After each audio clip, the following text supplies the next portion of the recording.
Chapter 1863. What the hell? A dragon that had its neck cut off could still struggle like a snake and bite everywhere? The only fortunate thing was that Nesario's mountain-like body had stopped.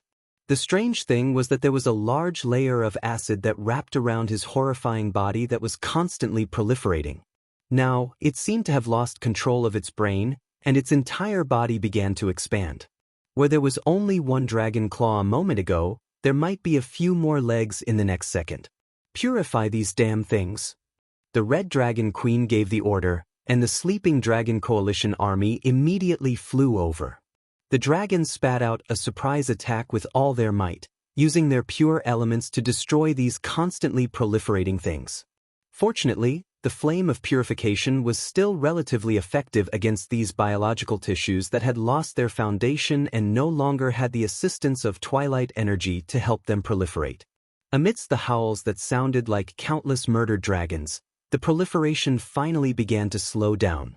One could see that the swollen skeletal body had finally become a little shriveled. This was the work of the underlings.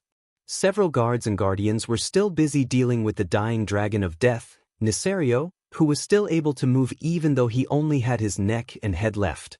Here, Hodier materialized another spear made of ice. This 100-meter-long ice spear was more than 3 times Hodier's height, and it was just right for the enlarged Turawan to use. Amalron cooperated with Kororan to use a flaming storm to interfere with Nesario's line of sight, giving Turawan a chance to launch a sneak attack.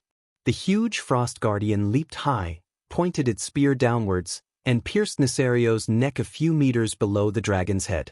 It penetrated the dragon's neck, and then pierced deep into the ice field. It was nailed. Nesario still wanted to make a countercharge. Kororan and Amalron did not give him a chance. The two giants took heavy and rapid steps as if they were wrestling, firmly suppressing Deathwing's attempt to open its mouth. Without its limbs, Deathwing was like a snake. If even its weak spot was hit, and even its mouth was sealed, then its defeat was sealed. No, it should be said that it was destined when its neck was chopped off. Ha! Sir Torim first used Thor's X-Hammer to hit Deathwing's head with the momentum of whack-a-mole. Immediately after, Alexstrasza and Isra, who had rushed back, unleashed the twin dragons emerged from the sea. They pounced on Neltharion and directly blew up his head. Bang! It was a huge explosion. First, Nesario's head felt strangely liquefied. Then, the protruding dragon limbs rapidly petrified in less than half a second. They turned from black to a withered grayish-white, and finally, like plaster that had been crushed, they turned into fine, hard lumps and powder. This kind of killing made every Titan powerhouse who had participated in this battle feel a little surreal. Have we killed Nesario? Freya, the guardian of life, was a little confused. Something doesn't feel right. The rock guardian Alcaphon stroked his large beard. Isra, the authoritative expert on the soul and will, said, "That's not right. I did not feel Neltharion's soul dissipate. If this really is his true body, there's no way I wouldn't be able to sense his violent and tyrannical soul fluctuations." Everyone's expression turned ugly. The Dragon Sleep Shrine had made such a huge sacrifice, and now they were saying that the one they killed was not Nesario's main body? The question was, where was Nesario's main body? Alexstrasza turned her head and looked at Duque. Duque sighed, knowing that he had to express his opinion. "I felt that something was wrong since just now. I'm very sensitive to evil and soul fluctuations.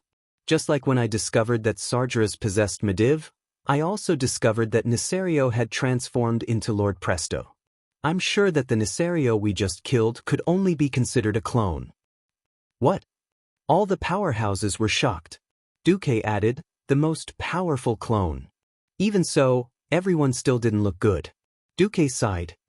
"Well, this Nesario is a fake, but at least the Sinestra outside is the real one. Let's get rid of her first." A group of aggressive guardians, watchmen, and dragon aspects swarmed forward. The Dragon Mother, who was originally quite difficult to deal with, screamed and screamed.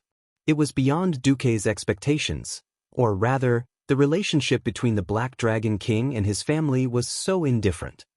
"Your mother is dead," Duque said to Onyxia. But she's already died once, and this is the second time. Even if I want to mourn the death of my loved ones like humans, why should I mourn twice? The Black Dragon Princess's words made so much sense that Duque was speechless. The results of the battle were supposed to be quite glorious. They had gotten rid of Nicerios's most powerful clone, Sinestra, the 2 Twilight Dragon leaders, and thousands of Twilight W's. Unfortunately, Twilight Dragons could be bred repeatedly, and Alexstrasza had even received the latest news from Krasis. Those damn Twilight believers could pollute the dragon eggs with Twilight magic, causing normal 4-colored dragon eggs to hatch into Twilight dragon whelps. Krasis had no choice but to join forces with other ancient dragons to kill those Twilight dragon whelps and destroy those dragon eggs.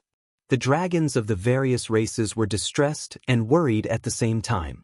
If Nicerios's main body was hiding in an unknown corner and relying on a clone and a bunch of Twilight dragon cannon fodder, he could threaten a base like the Dragon Sleep Temple every time. How could they fight this battle? Isra approached Duque at this time. She had transformed into an elf. Duque blinked.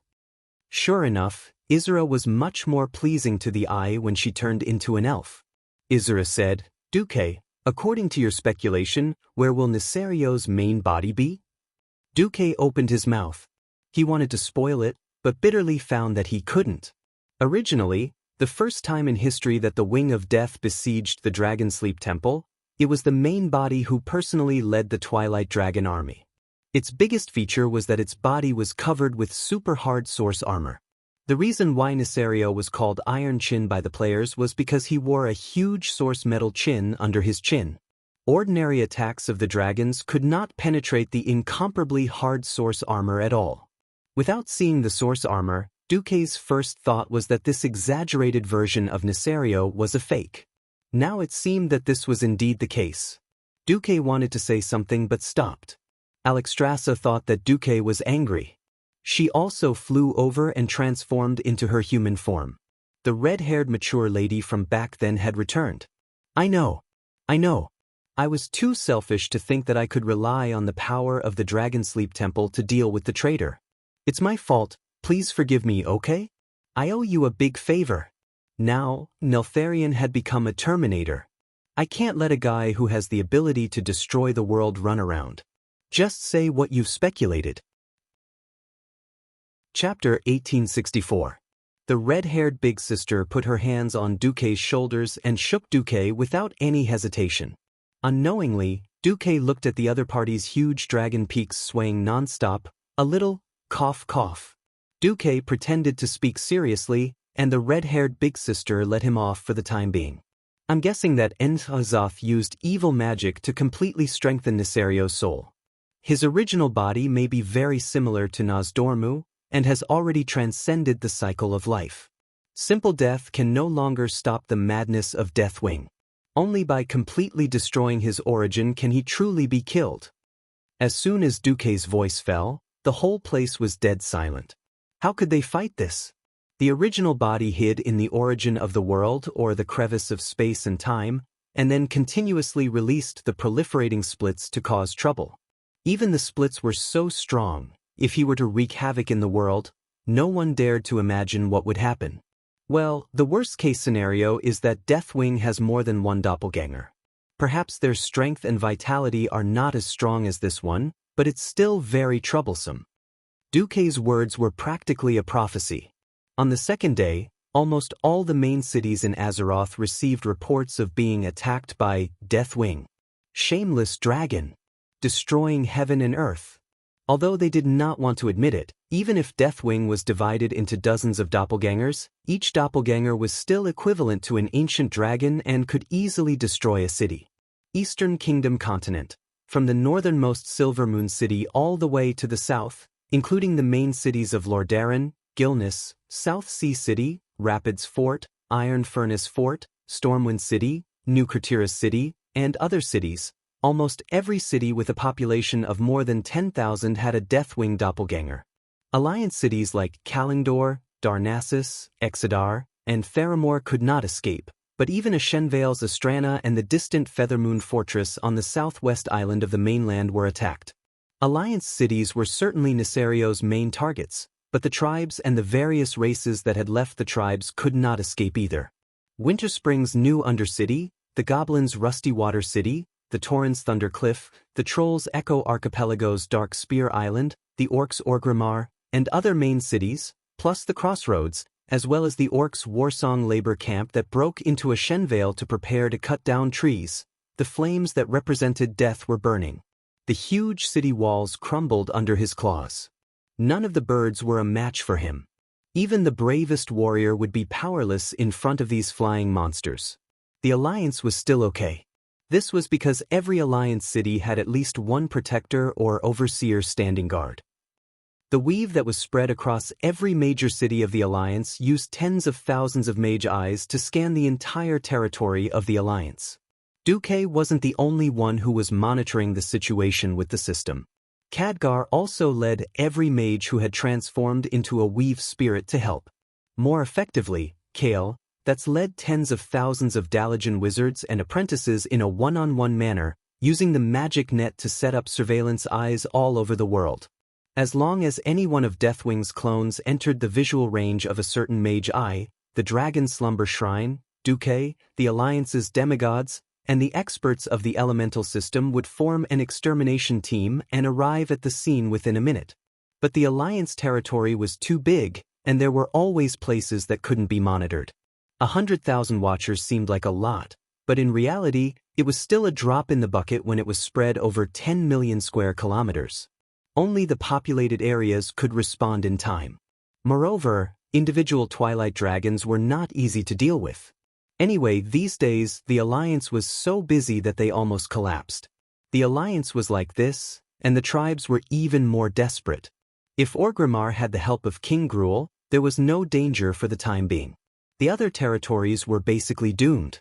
Thunder Cliff was burned to the ground, and the wooden buildings with a long history were all burned. Kane's son, the new Tauren chief, Ben, led the Taurens to hide in the caves of the mountain rocks, escaping from the devastation of Deathwing's clones. Dark Spear Island was similar, and the Trolls' territory was completely destroyed. Wajin had to take his people to hide in the potholes. The new Undercity had an advantage because the city itself was built underground. Fortunately, Deathwing's clones did not have the habit of fighting on land, so the Forgotten basically passed this time without any injuries. The most miserable was the Rusty Water conglomerate, and the Rusty Water city of a certain Prince of Trade was destroyed. Deathwing's indiscriminate attack made him the object of collective curses of all the intelligent races in the world within a few days. Not to mention the tribes or the former tribes that were abused like dogs, the Alliance couldn't bear it either. Even if there were food reserves, there would always be a day when they ran out. The devastation of Deathwing's clones caused production and construction to completely come to a standstill. What was even more disgusting was that the acid breath, flame dragon breath, or the dragon limbs that could survive and grow for a considerable period of time brought by Deathwing's clones had become a huge problem. Looking at the report, sometimes Duque even thought that he had traveled to the Silent Hill world and played a game of death with those deformed monsters. Finally, on the 7th day after the battle of the Sleeping Dragon Temple, Isra found Duque, who was waiting in Karazhan. "Duque, I know you have a way. I can sense it, why don't you say it?" Duque spat in his heart. Damn. A guy with telepathy is a blockhead. In the face of Isra's pleading attitude, Duque really couldn't be tough. Anyway, if there were no accidents, he still had to go with the general trend. He could only sigh and say a modified version of the idea. "I did think of an idea, but it's a pity that the idea is too crazy. And whether it succeeds or not, the consequences will be very serious." "What consequences?" Isra asked. She held Duque's hands with both of them, not allowing Duque to back down. Duque said word by word, "The worst consequence is that all the existing dragon aspects lose the power given by the Titans and completely become mortal dragons." Isra was very smart, and she guessed immediately. "Are you talking about the soul of the dragon?" "Yes. But the thing that degenerated into the soul of the demon, hasn't it already been destroyed by us?" After Duque rescued Alexstrasza from the grim battle fortress, in order to avoid trouble, the Queen found a way to let Duque destroy the parts of the other 4 dragons, leaving only the black dragon part to cause trouble for Duque. Because of this, Duque was able to tame Xianxia. Duque reminded Isra. I'm talking about the soul of the dragon, from the ancient war 10,000 years ago. Isra immediately gasped. She knew what Duque was talking about. If Nozdormu used his full strength, he could indeed send all the dragon aspects back to 10,000 years ago. But a new problem arose. No. Xianxia's power isn't enough to activate the soul of the dragon. She's lacking a little. Chapter 1865. Xianxia was known as a dragon aspect, and her foundation was also the power of the earth. Everyone knew that she was just there to make up the numbers. If this world could give a dragon a good or evil rating, she would probably have a -100 rating.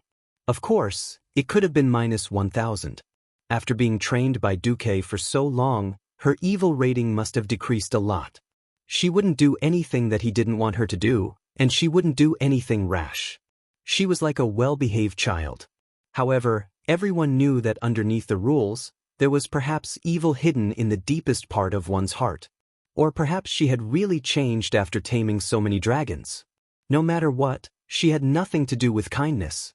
At most, she was a neutral person. If Duke did not give her a kick or an order, she would never take the initiative to do any good deeds, not to mention protecting the world as her own responsibility.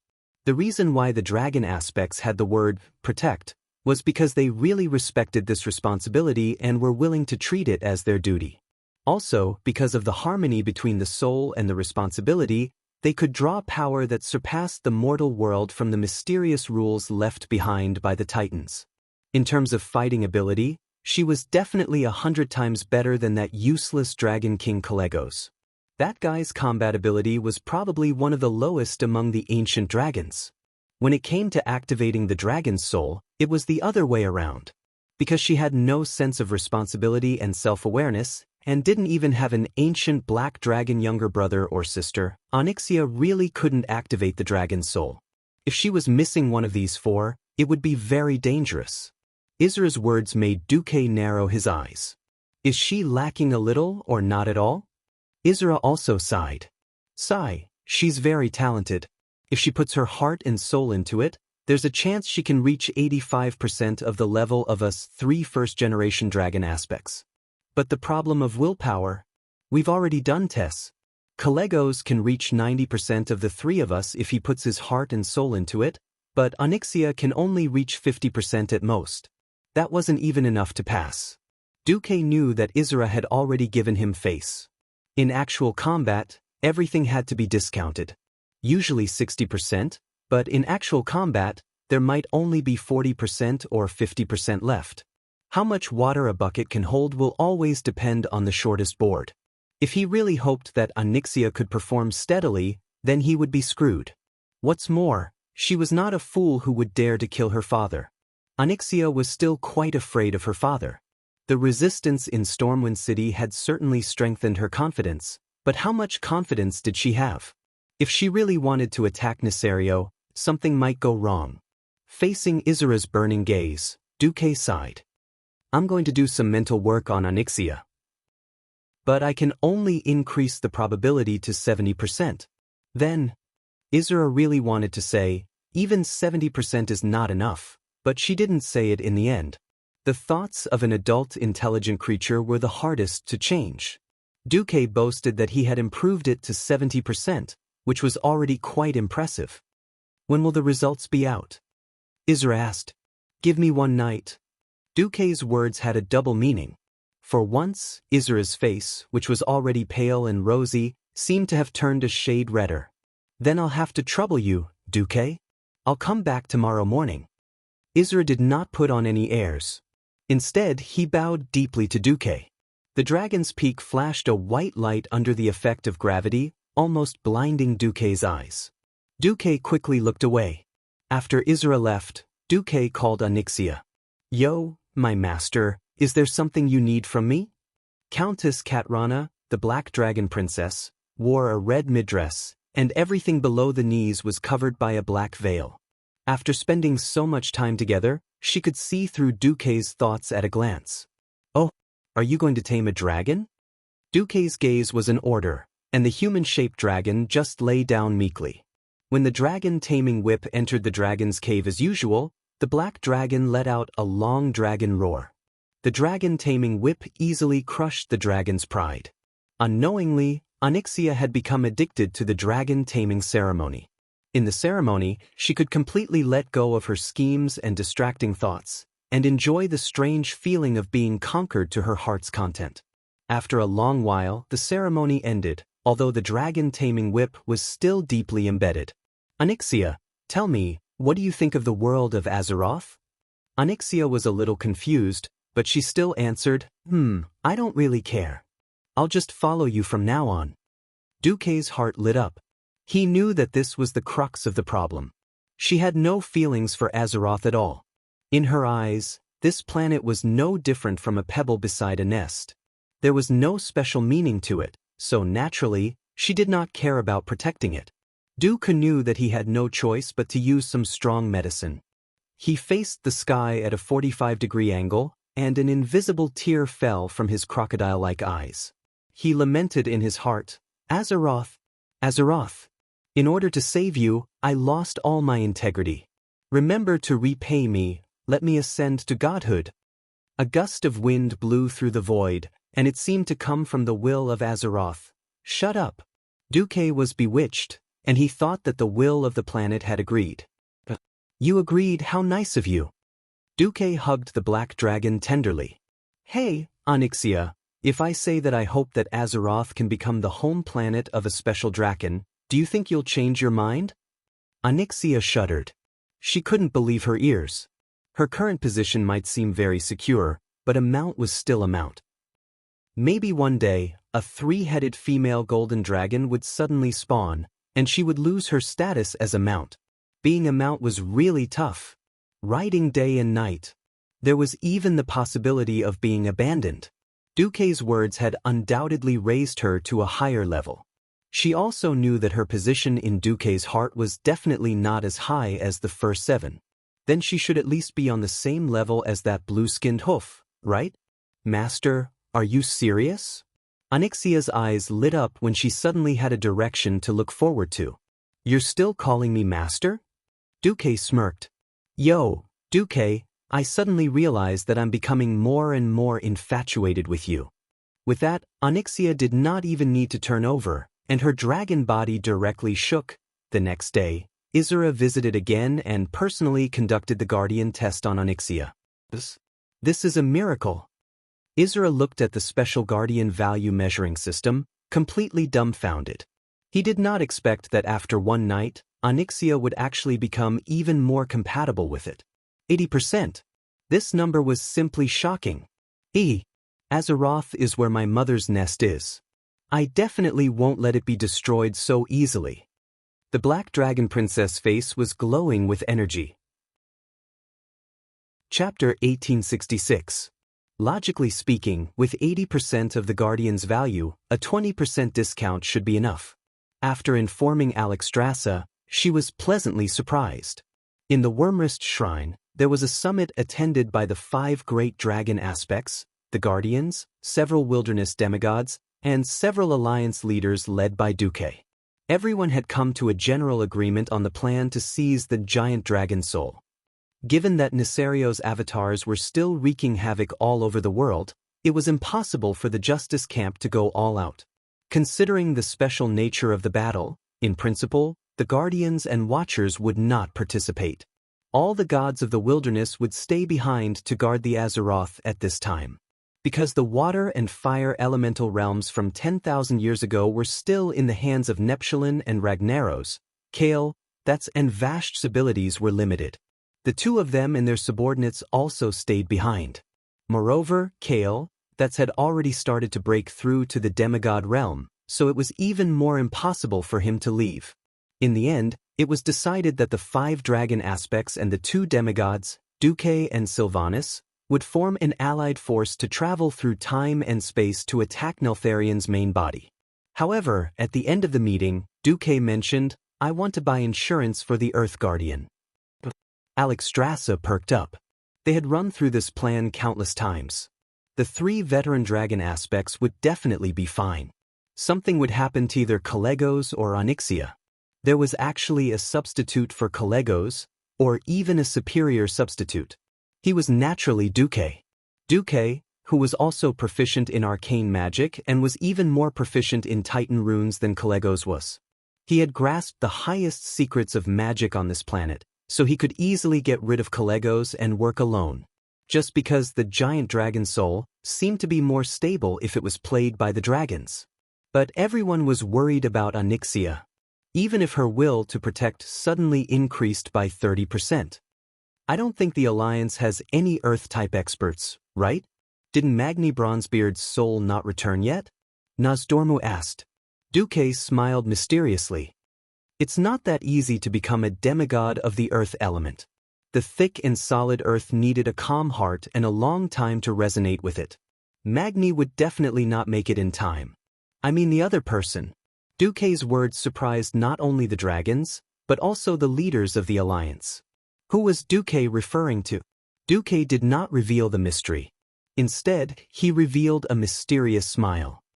If I'm not wrong, as long as he and Onyxia stand in front of the dragon soul, the success rate of the Earth element will be 100%. Duque's words made everyone's curiosity explode. At this moment, there were traces of destruction everywhere on the land of the Echo Islands. A beastman stepped onto this piece of land that had been scorched by the flames of destruction. At his feet were completely charred wood and a black troll corpse.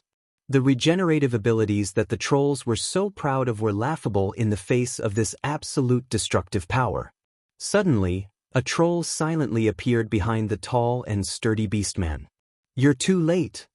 The giant troll seemed to have a hunchback. His body was bent into a capital C. It was not known if his body was naturally like this, or if his shoulders were crushed by the heavy burden of his compatriots. The beastman suddenly turned back. He clenched his fists. His sharp nails dug into his palms, causing blood to come out. It's not too late. The giant troll shook his head. His wise eyes showed pain, sorrow, and extreme anger. No, it's too late. If you return to the tribe. Enough. Thrall. It's too late. The one sitting in the position of the great chief is that crazy man with a bad brain. You're the one who brought him up. Now he's treating all non-orc races as cannon fodder. First Cain. If I don't leave, the next one will be me and the dark spear troll. Wujin waved his arms in agitation. What else can you do? The great chief of the former tribe, Sel. Wujin was furious. His words also deeply provoked Thrall. That's right, Thrall had returned with not much results. The moment he returned, he discovered the great changes in the tribe. He didn't want to believe this was a fact, so he personally rushed to the Echo Islands where the Darkspear troll was. Then he witnessed this terrifying scene. He was sure that almost all the settlements of the Horde or the former Horde, including Orgrimmar, had suffered heavy damage. The only difference was the degree of damage and the number of lives lost. Faced with the responsibility of his old friend and partner of many years, Thrall was speechless. I'm trying to appease the anger of the elements. Wujin laughed when he heard this, but it was a sneer. Appease? Compared to communication, the Alliance's Duke Marcus seems to have a better way. My shaman told me that he and his woman have conquered the 3 major elemental realms of water, fire, and wind. Even Ragnaros and Zikir have been killed. Now, except for the elemental creatures native to Azeroth, no one will respond to our shaman's call. As if he didn't vent his anger, Wujin roared. Damn it. This is equivalent to giving up on the tribe, causing the tribe to fall into the greatest chaos. Hundreds of thousands of people have died, and nothing has been achieved. Instead of this, you should have encouraged the radicals to find that guy and you, Makra. Oh, that won't do. You are strong, but it is impossible for you to fight against Gurus without getting injured. Once you are injured, you will be poisoned to death. Our old friend Varrock Salyafar, in the fair and just, Makra, acquiesced to that guy's use of highly toxic weapons. Thrall fell into a long silence. The cruel reality slapped Sal's face left and right. He knew very well that Wajin loved the tribe as much as he did. The new tribe was built by him and Wajin, who joined first, and then there were the Tauren, the Forsaken, and the Goblins. The so-called love is deep, the hatred is deep. Wajin lost his composure and cursed angrily because of his pain and despair for the tribe. After a long time, Wajin choked out a sentence, "Will you come back?" Thrall said bitterly, "I can't think about other things until this catastrophe is over. What is more important than the tribe?" Thrall closed his eyes, and when he opened them again, his eyes were full of pain. Whether it is the tribe or the orcs, we have not shown our value in this battle against evil for a long time. If I don't do something, once there is a window of time in Azeroth where there is no common enemy, I bet that the Alliance will definitely attack the tribe.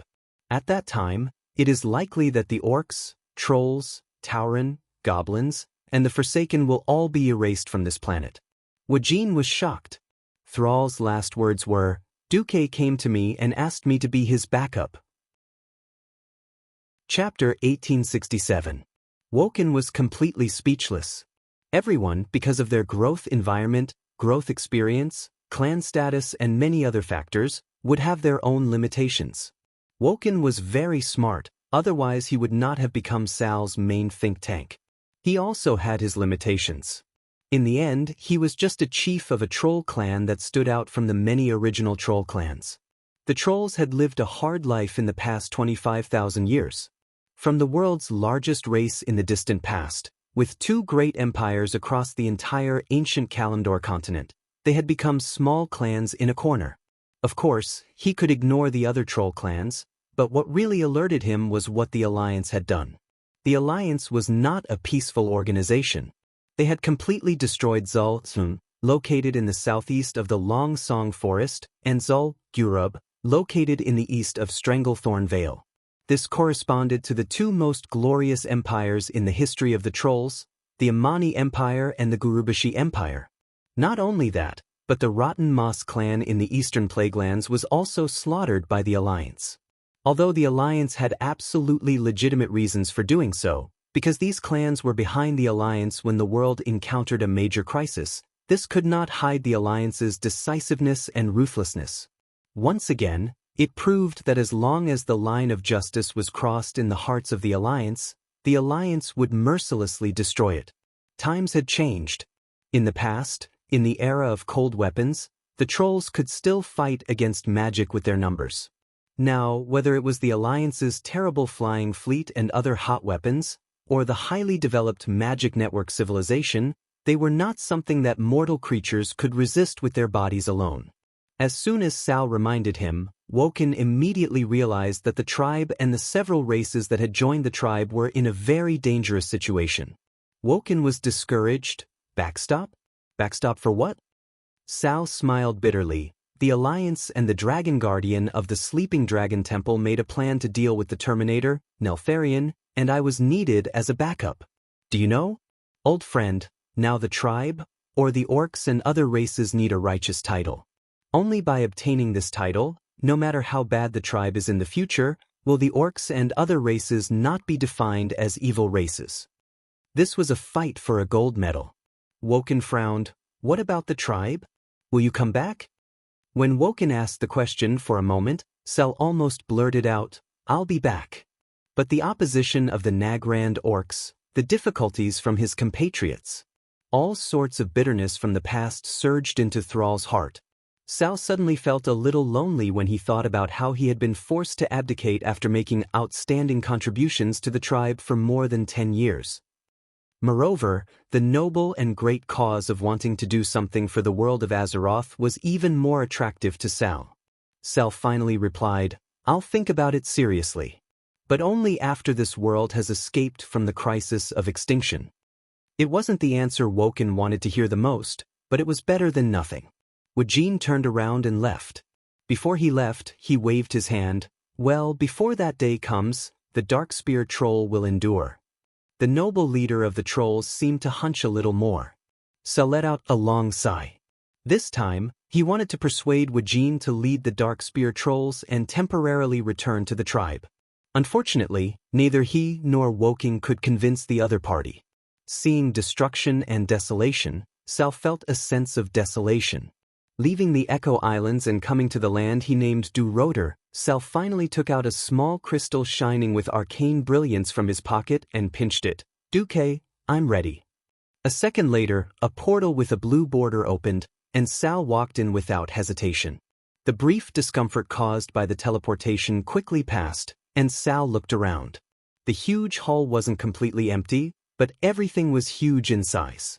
Volcanic lava and black stones were everywhere, and above that were the metal creations and decorations with the style of the Titans.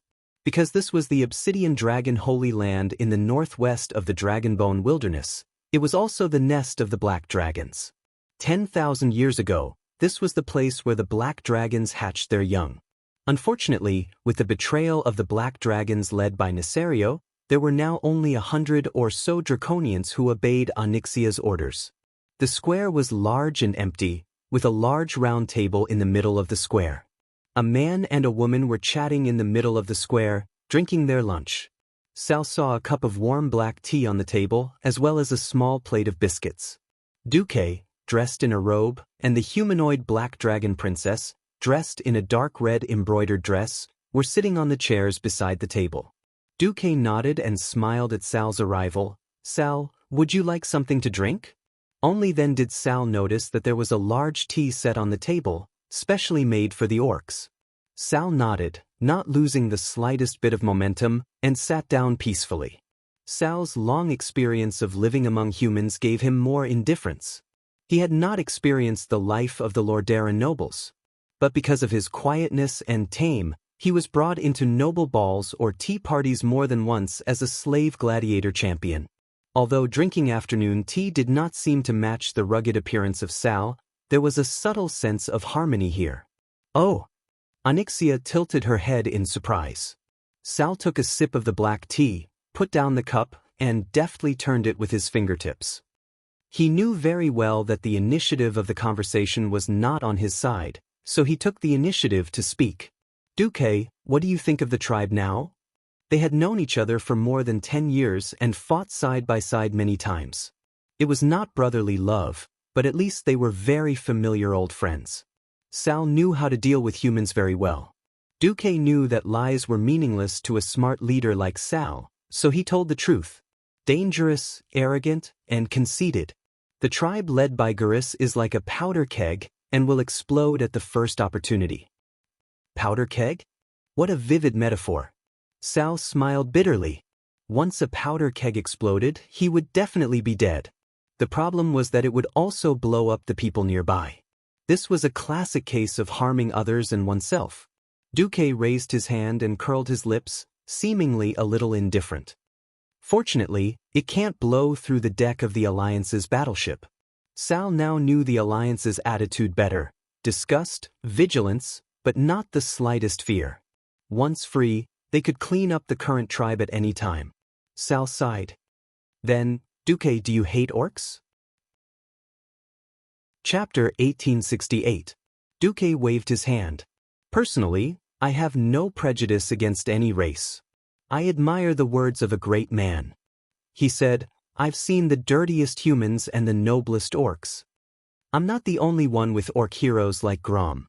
The Alliance has also accepted the Drenii. You have to know that they come from the same origin as the Eridar race that we call demons. Duque, you have a forgiving heart. You are indeed a great leader," Sal said with absolute certainty. Duke was a little embarrassed. This was just like the legendary mutual flattery in the business world. Duque spread his hands. "I can temporarily suppress the conflict between the Horde and the Alliance in Grey Valley. I can even get the Night Elves to give up a forest area to meet the Horde's logging requirements, but the Horde must talk to the Alliance through formal diplomatic channels." "Sal, I know what you want to ask, but I won't give you any promises. The Alliance is the Alliance. This is an organization formed to fight against evil, with militarization as its core. Our purpose has never changed. Whether the Horde becomes the enemy of the Alliance and all of Azeroth depends on the Great Chief of the Horde." Duque emphasized the word, Great Chief. This made Sal feel like he was sitting on pins and needles. Duque drew a line on the table with his finger, and a thin line of frost elements appeared on the table, visually dividing it into two. If the alliance goes to war with the Horde, it will only happen in one of the following two situations. Either the Horde goes to war with the alliance first, or the Horde joins the Burning Legion or the ancient evil gods. This line cannot be crossed, or the alliance will do their best to destroy the Horde first. Duque's words were like words chiseled on a stone wall, cold and sonorous. Sal completely understood Duque's determination. Sal's mouth moved a few times, but he didn't say no. Did he blame Duque? He didn't. The old grudge between Duque and the tribe was a matter of the previous generation.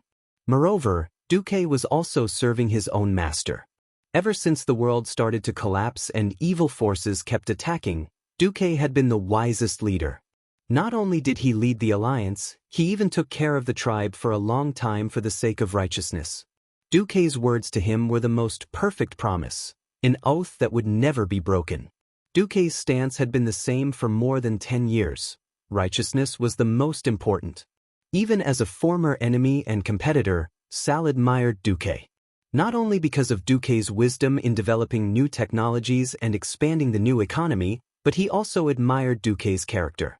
The alliance didn't owe the Horde anything, but the Horde owed the alliance many favors. Thinking about how the alliance had spent a lot of effort to rescue more than 2 million tribes from Negrin's shrinking territory, and thinking about how it was the orcs who had been rescued back then who were clamoring to fight the alliance for fertile land, Sal felt extremely ashamed. From that great migration until now, half of Negrin's land had collapsed. If they had followed the old Horde's methods, at least 2 million orcs would have died of starvation or internal strife. Now, ironically, they didn't die from the collapse of the world. Instead, they were wasted by Gurus in the despicable war of attacking the Twilight Fortress. Gurus clearly had better tactics and strategies, but in order to reduce the pressure on the Horde, he had mercilessly used up human lives. Sal didn't dare to imagine it. If there really came a day when Gurus led the Horde to declare war on the Alliance, Sal lowered his head deeply. After a few seconds, he raised his head. Duque, thank you and the Alliance for your restraint. The recent series of conflicts between the Horde and the Alliance are all because of the Horde. If there really came a day when the Alliance launched a war against the Horde because of the above two reasons, I won't blame you. Sal didn't say if he would still stubbornly stand on the Horde's side in that situation. Sal didn't even make any promises. However, Duque knew what Sal's choice would be. He would most likely set things right like in the original history, and cooperate with the Alliance to overthrow the tyranny of brainless Roar. After pondering for a while, Duque wanted to say something, but he suddenly felt that it was good to be silent like this. As smart as Sal was, he had realized that the Horde, or rather, the orcs, did not have many choices in the future. He just didn't want to admit this fact. Duque wouldn't push Sal, because this was the choice of fate, and it was also the choice of him and the orcs he represented. A guy who couldn't see the big picture would only be crushed and destroyed by the giant wheel of fate. Although Duque admired Sal, if that day really came, Duque wouldn't hesitate. Duque stopped thinking about this. Instead, he shamelessly said, "Let me take you to see Alexstrasza." But Duque knew very well that he had taken away Sal's luck. In the original history, this scene in Cataclysm was Sal's highlight. Compared to William, the second-generation leader of the Alliance, Sal was more like the son of the world in the Cataclysm. Sal had used the power of the earth to perfectly fill in the missing part of the dragon soul. Unfortunately, ever since Duke took care of Onyxia in this life, Sal was destined to be just a bonus, an additional insurance. Between Sal, the orc, and the Black Dragon Princess, Alexstrasza, who had been captured and tortured by the orcs, it was obvious who she trusted more.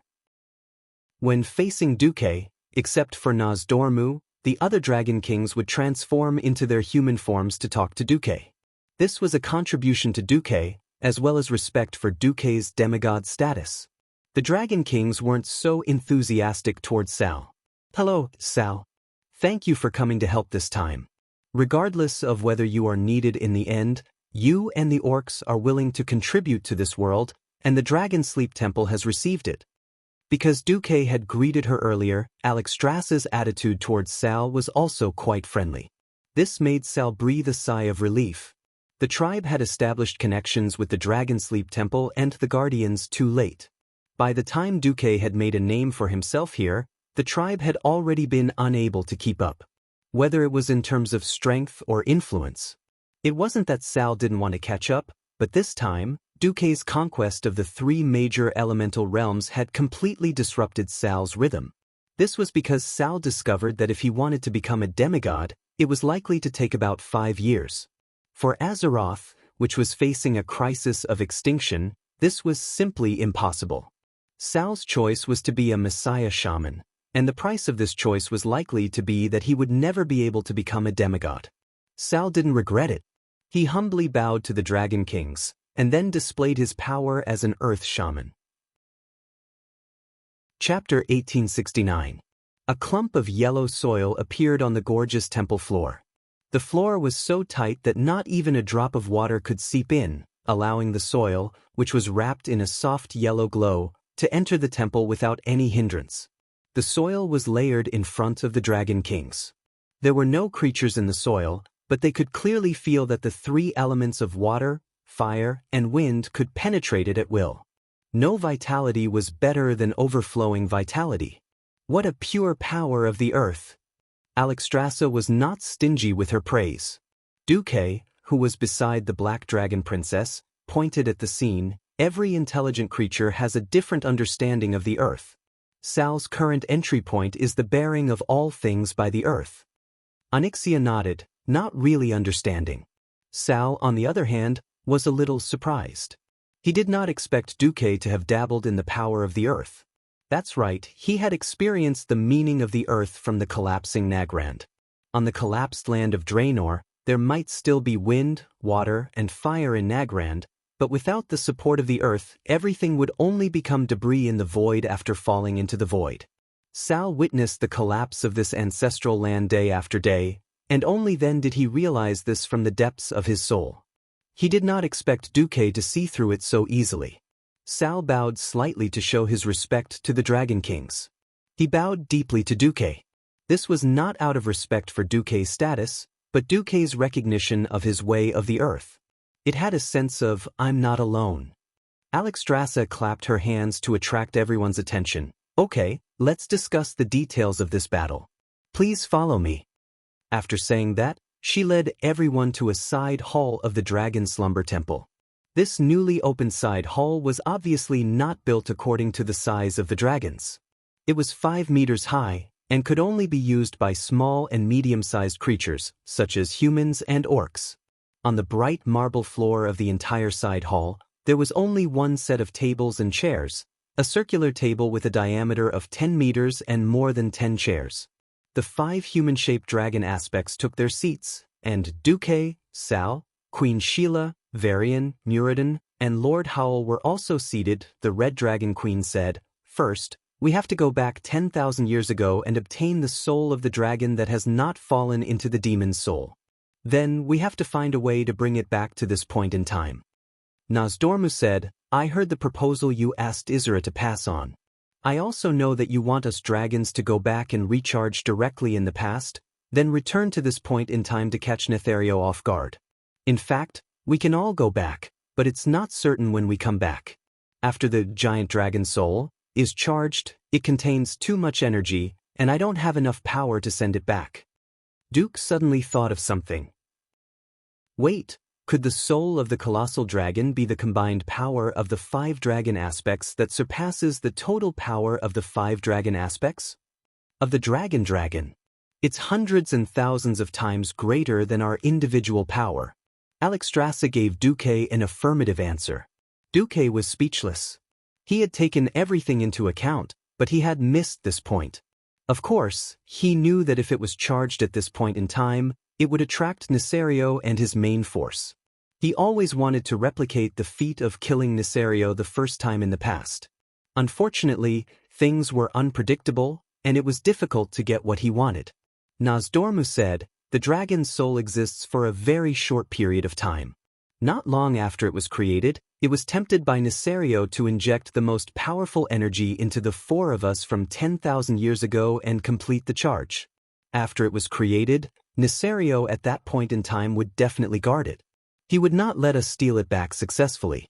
Moreover, if two identical Dragon Kings appeared, too much power would cause changes in time and space, or even cause it to go out of control. I strongly oppose the multiple Dragon Kings going back together. Duque frowned. Can you get the Dragon Kings to give me a token? I don't expect the four of them to believe me at that point in time, at least when I think of a way to sneak attack Nisario and seize the dragon's soul. The four Dragon Kings do not make a move. The three veteran Dragon Kings pondered for a moment. Sure. However, the remaining Collegos could only shrug because the Blue Dragon King was still Maligos at that time, so there was no other way. At this time, it was Duque's turn to think.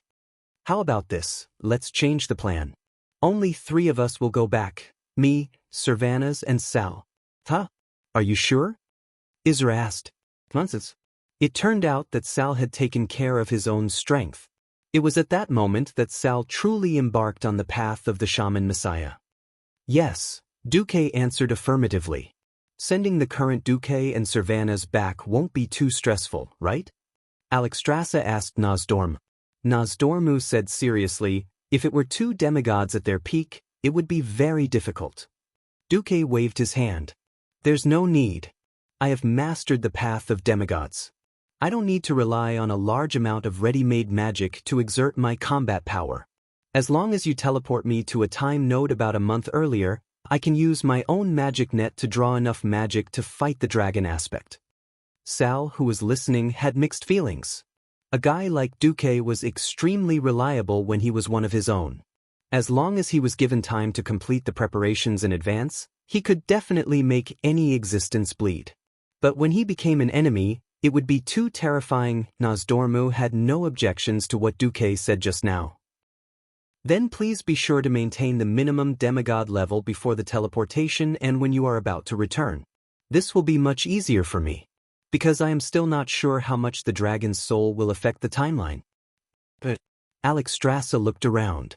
Then, Duque, do you need time to prepare? Duque, Queen Sylvanas, and Sal all shook their heads. Duque said instead, it's better to ask if the Sleeping Dragon Temple needs additional preparation work. It is certain that if we make such a big move, Nisario's true body will come to kill us. The core subordinates who serve him will also come out in full force. The Red Dragon Queen pondered for a moment. Then hold on for another week. Okay. After everyone reached an agreement, the meeting was dismissed. A week later, in the Tanaris Desert in the south of the Kalandor continent, in the Cavern of Time, the humanoid Nozdormu confirmed with the three of them for the last time. Are you ready? Yes, the three of them answered in unison. Traveling through time and space was a piece of cake for Duque. But for the other two, it was their first time. And Duque found that it was different from the last time he went back to the past. Nozdormu's hands emitted a dazzling light. This light formed a jet above the heads of the three of them, and the bright light beam blended into the void. Just as the light beam formed a ball of light again, it formed an illusory vortex that sucked all three of them in. Chapter 1870. After the three of them were sucked into the vortex, it began to shrink in the blink of an eye and quickly disappeared. Time seemed to be stuck in a state of stillness. Sylvanas thought she was dead. She felt like she was in a pitch-black world with no up or down or left or right. The illusory feeling of weightlessness made her panic. It was as if there was no passage of time, and there was no concept of space. The only thing she could feel was that her mind could still function smoothly. She could not breathe, speak, or move. She did not know how long had passed. Perhaps it was a second, or perhaps a century. Even with the longevity and experience of elves, she was a little panicked when faced with a situation where time seemed to have stopped. Am I really dead? Sylvanas could not help but think. At that moment, she felt a warm and familiar touch on her palm, making her aware of Duque's existence. She subconsciously moved closer to him, but it was a pity that she could not even move a finger. Even so, The feeling of her fingers tightly clasped together made her feel very at ease. At that moment, she suddenly heard Nozdormu's voice. "Sorry to keep you waiting." The Bronze Dragon King always had a poker face. Even in human form, he rarely showed any expression. He spoke to mortals in a tone that had never changed in 10,000 years.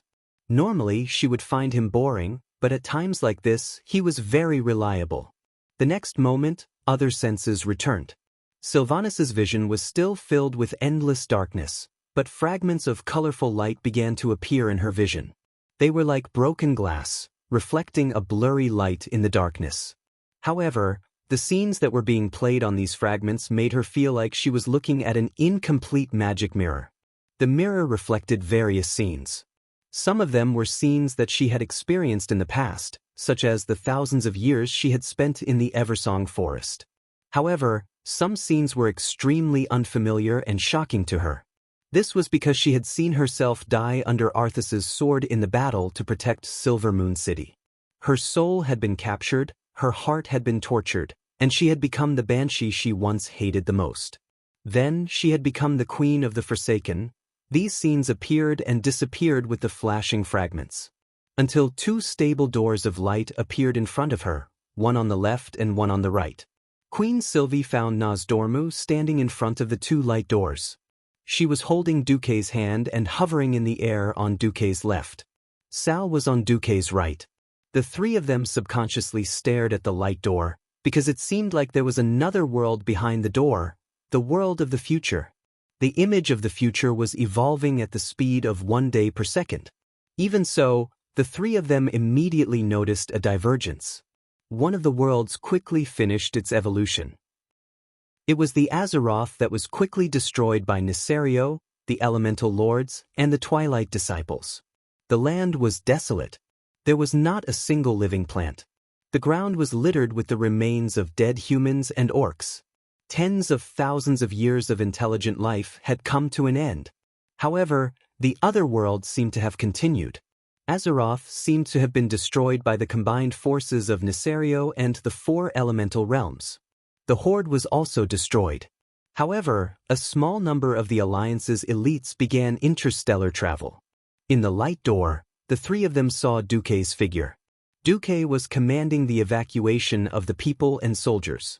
Some boarded the Dreniai's spaceships, while others evacuated directly to an unknown planet through the dark door. After that, the Burning Legion followed like shadows. Duque led everyone to fight and retreat.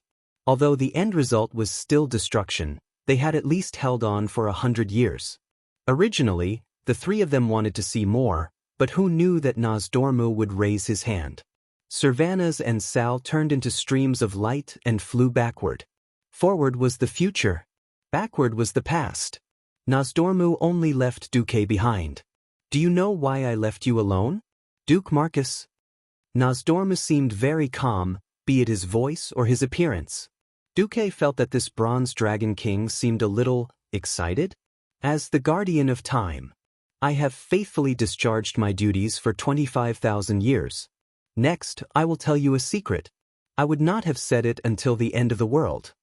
Duque suddenly felt a little nervous. For the first time, Nozdormu's poker face, which had never changed for 10,000 years, showed an excited expression. "As the guardian of time, whether it is the future or the past, everything is within my observation.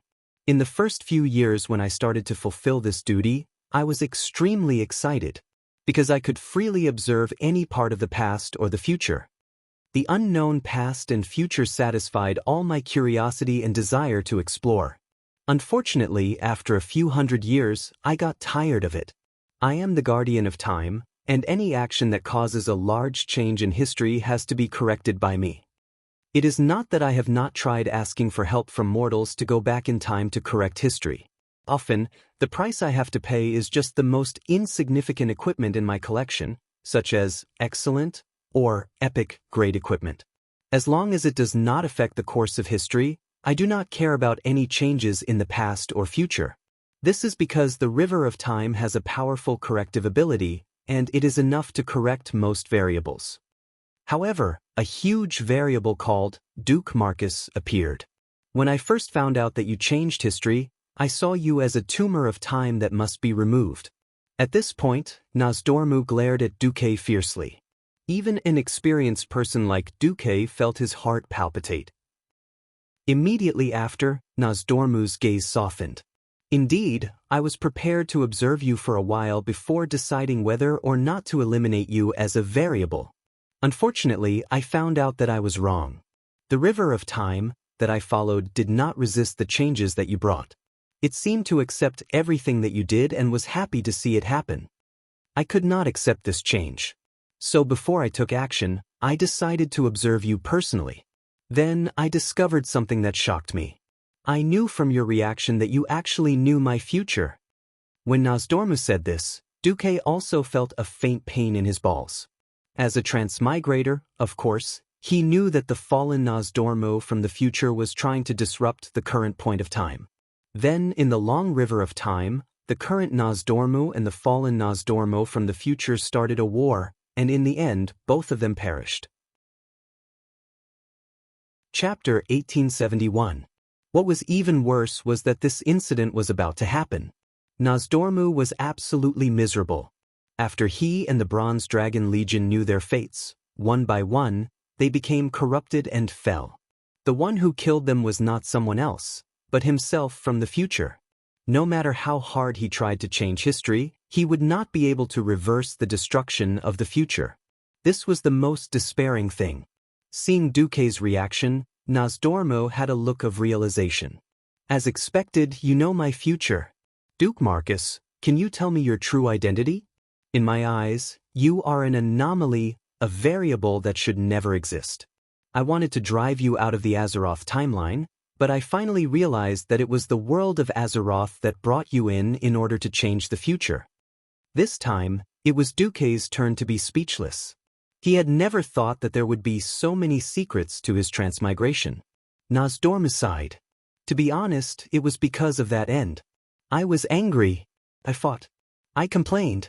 I was in despair.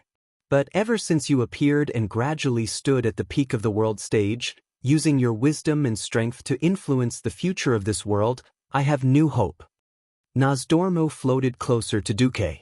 For the first time, he showed an expression that should have been a smile. Hope. Duque resisted the displeasure of having his mind peeped. Don't you want to die? No. I don't have that concept anymore. What I'm tired of is the unchanging time itself. It's too boring. Duke Marcus, you are already a demigod. When you experience everything in the world, when everything from the unknown to the known, perhaps you will become as bored and empty as I am. 25,000 years of repetitive behavior is too boring. If not for my duty, I might have gone crazy. In the future, I might have fallen that way. So, I'm just eager to see variables. Variables? As long as I protect this world, I don't mind seeing variables. Because it will bring me joy. Looking at the excited Nozdormu, Duque had a playful expression on his face. Could it be that as long as it is beneficial to this world and does not affect your duty to protect the world and time, you are willing to make a certain degree of concession? Give in. Nozdormu sneered. Who knows how many times? If I hadn't persistently refused any future me who had yet to fall to enter this timeline, you would have been dead before you became a demigod. Duque immediately broke out in a cold sweat, his heart beating wildly. That's right. In the past, he was too weak, so weak that he had no way to resist the power of a demigod. If a future Nozdormu appeared before he became a demigod and wanted to fix him, he would not be able to resist. One had to know that Nozdormu's main body was extremely powerful.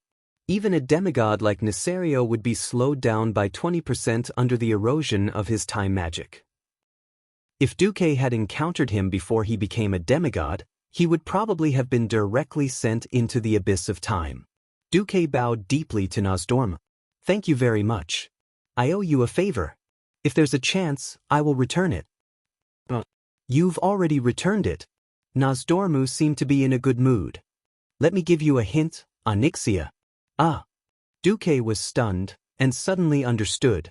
Just as he was about to say something, Nozdormu laughed and pushed him in the chest. Countless fragments of time turned into streams of light and flashed forward in Duque's field of vision. Meanwhile, Duque himself was violently pulled back by a mysterious force. In the middle of his field of vision, he only saw Nozdormu with a mysterious smile. He raised his right index finger and made a shoo gesture at him. That's what it means to say to Duque, to keep it a secret. It would take a long period of time in the river of time to go back 10,000 years in the past. Duque felt that his entire soul had been stretched into a long noodle shape. Taking advantage of this moment, Duque was thinking about why Nozdormu had said that. He suddenly understood. In the ancient war 10,000 years ago, Nisario had deceived his brothers and sisters and made the 4 dragon kings inject most of their origin power into the soul of the giant dragon. That was how the dragon nuclear bomb was created, which directly turned dozens of demon legions into ashes. The strength of the 4 dragon kings, who had been injected with most of their origin power, had also fallen greatly. It was not until Duque destroyed the soul of the demon, in this life, that the Dragon King's power was restored to its original state. Even so, they were still dragon aspects during this period of 10,000 years. In the original history, in order to kill Nisario, who was in a state of madness and had entered the source of Azeroth, the 4 Dragon Kings had no choice but to use all their power in the soul of the giant dragon. After all, although Thrall had filled the vacant position and successfully activated the soul of the giant dragon, the power of the dragon aspects could only be extracted from the 4 Dragon Kings. This directly caused the 4 Dragon Kings to forever lose the power bestowed upon them by the Titans, and they were demoted from dragon aspects to mortals. Thus, there was a new deduction. What if it was not the 4 Dragon Kings who injected the power of the dragon aspects into the next battle, but the standard 5 dragon aspects? The power injected would obviously be less than that of the 5 Dragon Kings in the original history. This obviously gave birth to a new possibility. Perhaps after this battle, the 5 dragon aspects would not completely lose the sacred Titan power. Duque slapped his forehead. This butterfly of mine has done something big again. The so-called butterfly effect is really F*** difficult to deal with. Changing the future certainly represented new hope. In turn, it meant that the history that Duque was familiar with was useless. This was both a joy and a pain in the ass. However, Duque soon laughed. In the past, I couldn't completely change the world, and I wasn't afraid of its backlash. But now I'm different. I've made all the preparations, and the backup plans that should be laid have already been activated. Everything is waiting for the harvest. Lala.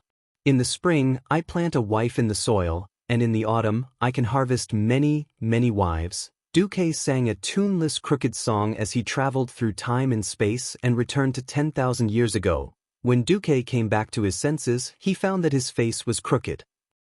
Ouch. If it were someone else, Duque would have directly sent the 5 Fireballs divine sect to teach him a lesson. However, the person who twisted his face was Queen Sylvanas, so there was nothing he could do. Queen Sylvanas? Tell me, what's going on with that forgotten queen? Sylvanas suddenly showed her might. Chapter 1872. The Forgotten Queen, the Undead Queen, was the chief of the entire tribe at the most glorious time in history. She had always been brave and determined, but who knew that her withered heart also had a soft and fragile side, and that her dried-up tear ducts could also shed sad tears? Who could understand her loneliness? In order to reunite her sisters, she had once tempted Sasha to become the same existence as her. Unfortunately, Sasha had come to her senses at the last moment. When Legion descends, her eldest sister, Aurelia, returned, and the allied tribes joined forces to fight against the Burning Legion. How did she deal with herself? Perhaps it was the sorrow buried in the deepest part of her heart that made the legend of Queen Sylvanas even more touching. Duque's hesitant expression made Sylvanas feel as if she had been pricked by a needle. Her body trembled. You really know something? Nozdormu refused to say. What about you? There had never been a hero who was really stupid. You could lie for a while, but not forever. Speaking of which, Duque did not really intend to lie to Sylvanas. When he came back to his senses, he found that Sal was not by his side. Duque shrugged. What do you want me to tell you? That Sylvanas in the other parallel to the main world died in the battle to defend Silvermoon? And then continued to exist as the Forgotten Queen? Queen Sylvanas did not really want to be angry at Duque.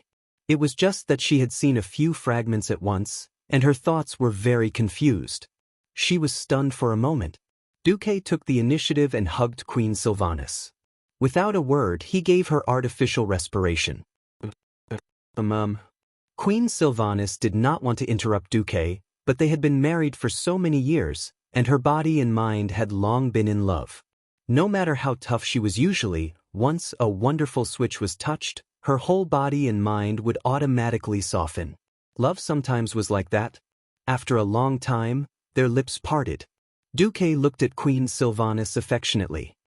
Silly woman, you think too much. Yes, I did peek into part of the past and the future, but that was something that happened in another branch of the timeline. What's important is that you're alive and well in this main timeline, and you're the mother of our child, right?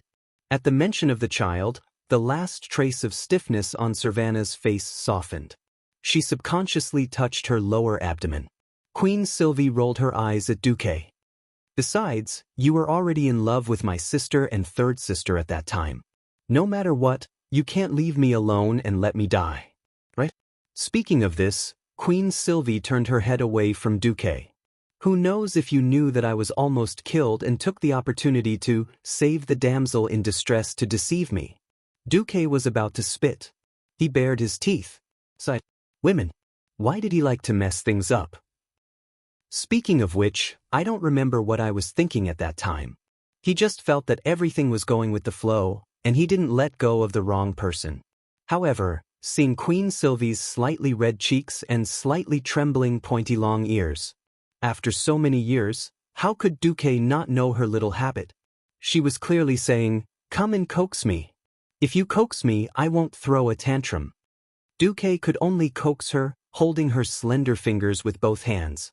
Perhaps for me at that time, peeping into the future was beneficial for my actions at that time. But one thing is for sure, I was sincere to you and your sister. I couldn't let you get hurt, let alone walk into a desperate situation of death. Duque was about to take out the Bible of picking up girls and recite the 10 quotations when Queen Sylvie put her index finger on his lips. Queen Sylvie's golden eyebrows slightly raised, giving Duque a feeling of pride, but her perfect and heroic face was full of concern. Idiot Duque, do you really think I'm angry that you didn't tell me that I might die and become an ugly banshee? Duque didn't know how to react or what expression to show. Queen Sylvie's slender fingers held Duque's face, and her clear eyes looked straight into Duque's eyes. Don't think that we women don't know the gloominess under your cheerful expression. We all know that you are hiding a bigger, more shocking secret in your heart. No one knew why you were unwilling to tell us at that time, but we can be sure that even if you lied to us, it was for our own good. In the past, I didn't understand why you would pay special attention to a certain woman in the harem at a certain time. Now that I see the divergence in the river of time, I completely understand. Even if you conquered Onyxia by violent means, it should be because she should have died at a certain point in time. Sorry, maybe I was very willful, very self-centered, and very weak in the past.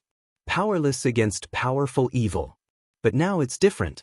I already understand the burden on your shoulders, and I know your hard work. Duque, promise me, no matter how great the suffering is, don't bear it alone, okay? Be it me or the other sisters, we are all starting to have the ability to share your burdens. Duque was completely stunned. Caring too much would make one afraid of losing. Sometimes, he was so worried about gains and losses that he forgot the iron rule of, your daddy will always be your daddy. Queen Sylvie didn't die, and she wouldn't die even after becoming a demigod. Plus, she saw the old ending that Nozdormu showed her. Perhaps, she could really give her some more burdens. Duke sighed. All right, I've been defeated by you. Then, help me think of a way to steal the giant dragon's soul, without changing history. You have to know that we have returned to 10,000 years ago, and changing history will affect 10,000 years later. For example, if you come back and deal with Tyrant, Queen Sylvie's beautiful eyes turned. Where's the trust? Duque could only pretend to laugh dryly. All right, I'm not here to keep an eye on you. I don't have the mood to restrict a man like you to death. Queen Sylvie's eyes revealed a strange light, and she took the initiative to change the topic. Actually, I think we just need to give the dragons a hint. Hint.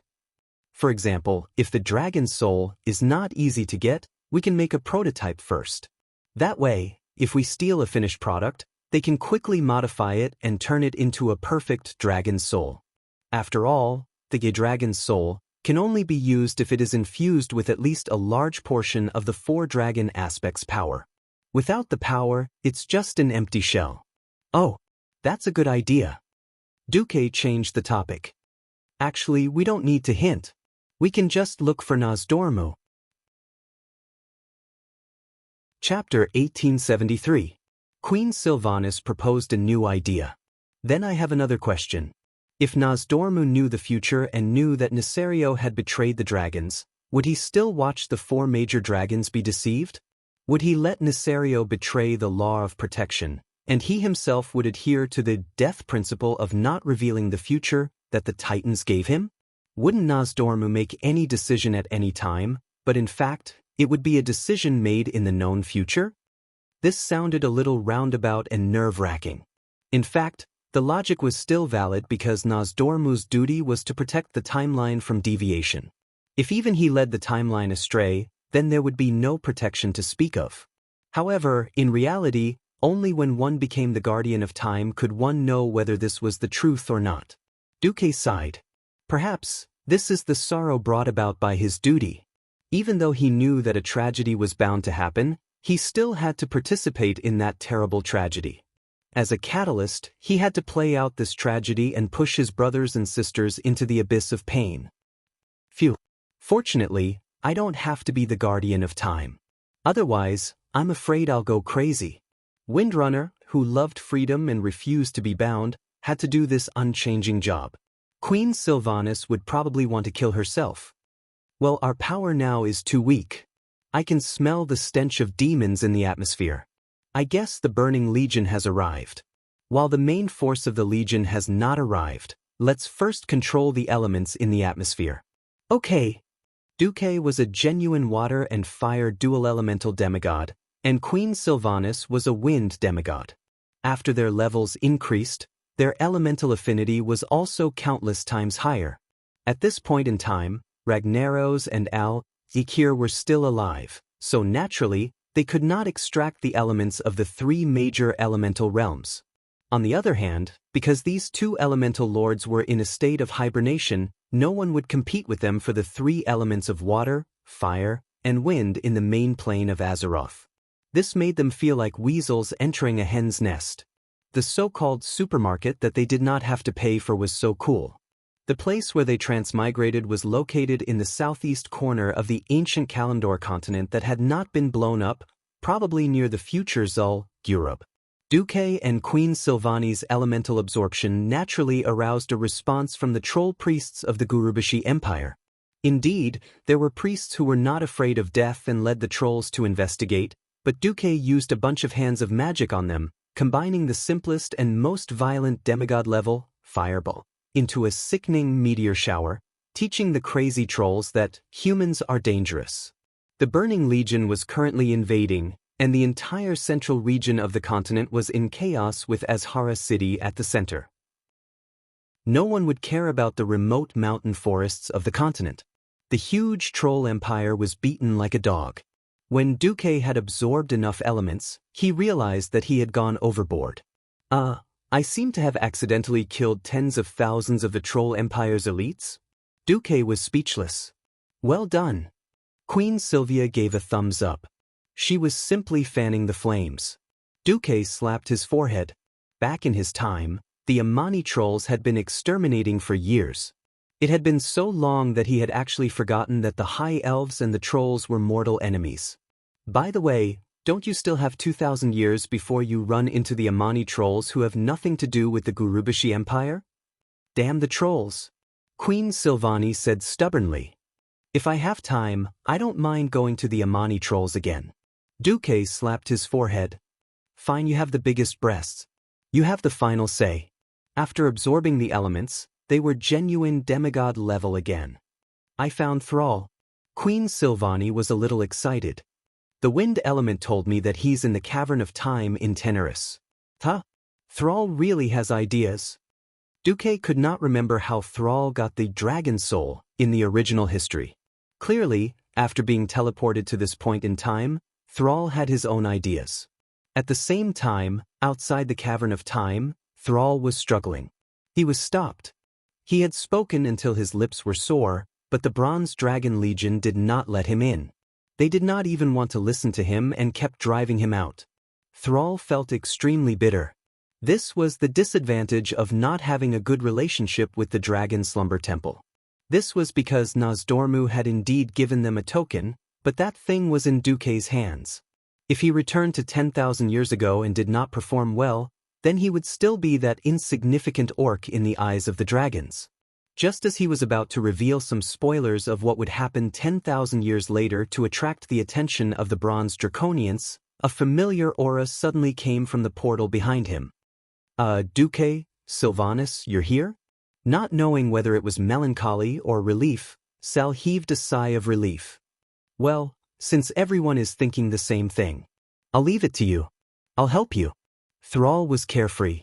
He wanted to show off, but that did not mean that he wanted to anger Duque. In the situation where he could not contact Duque, he was free to do whatever he wanted. But since Duque was here, he would be overstepping his boundaries if he acted recklessly. Duque glanced at Thrall and suddenly said, "You know what?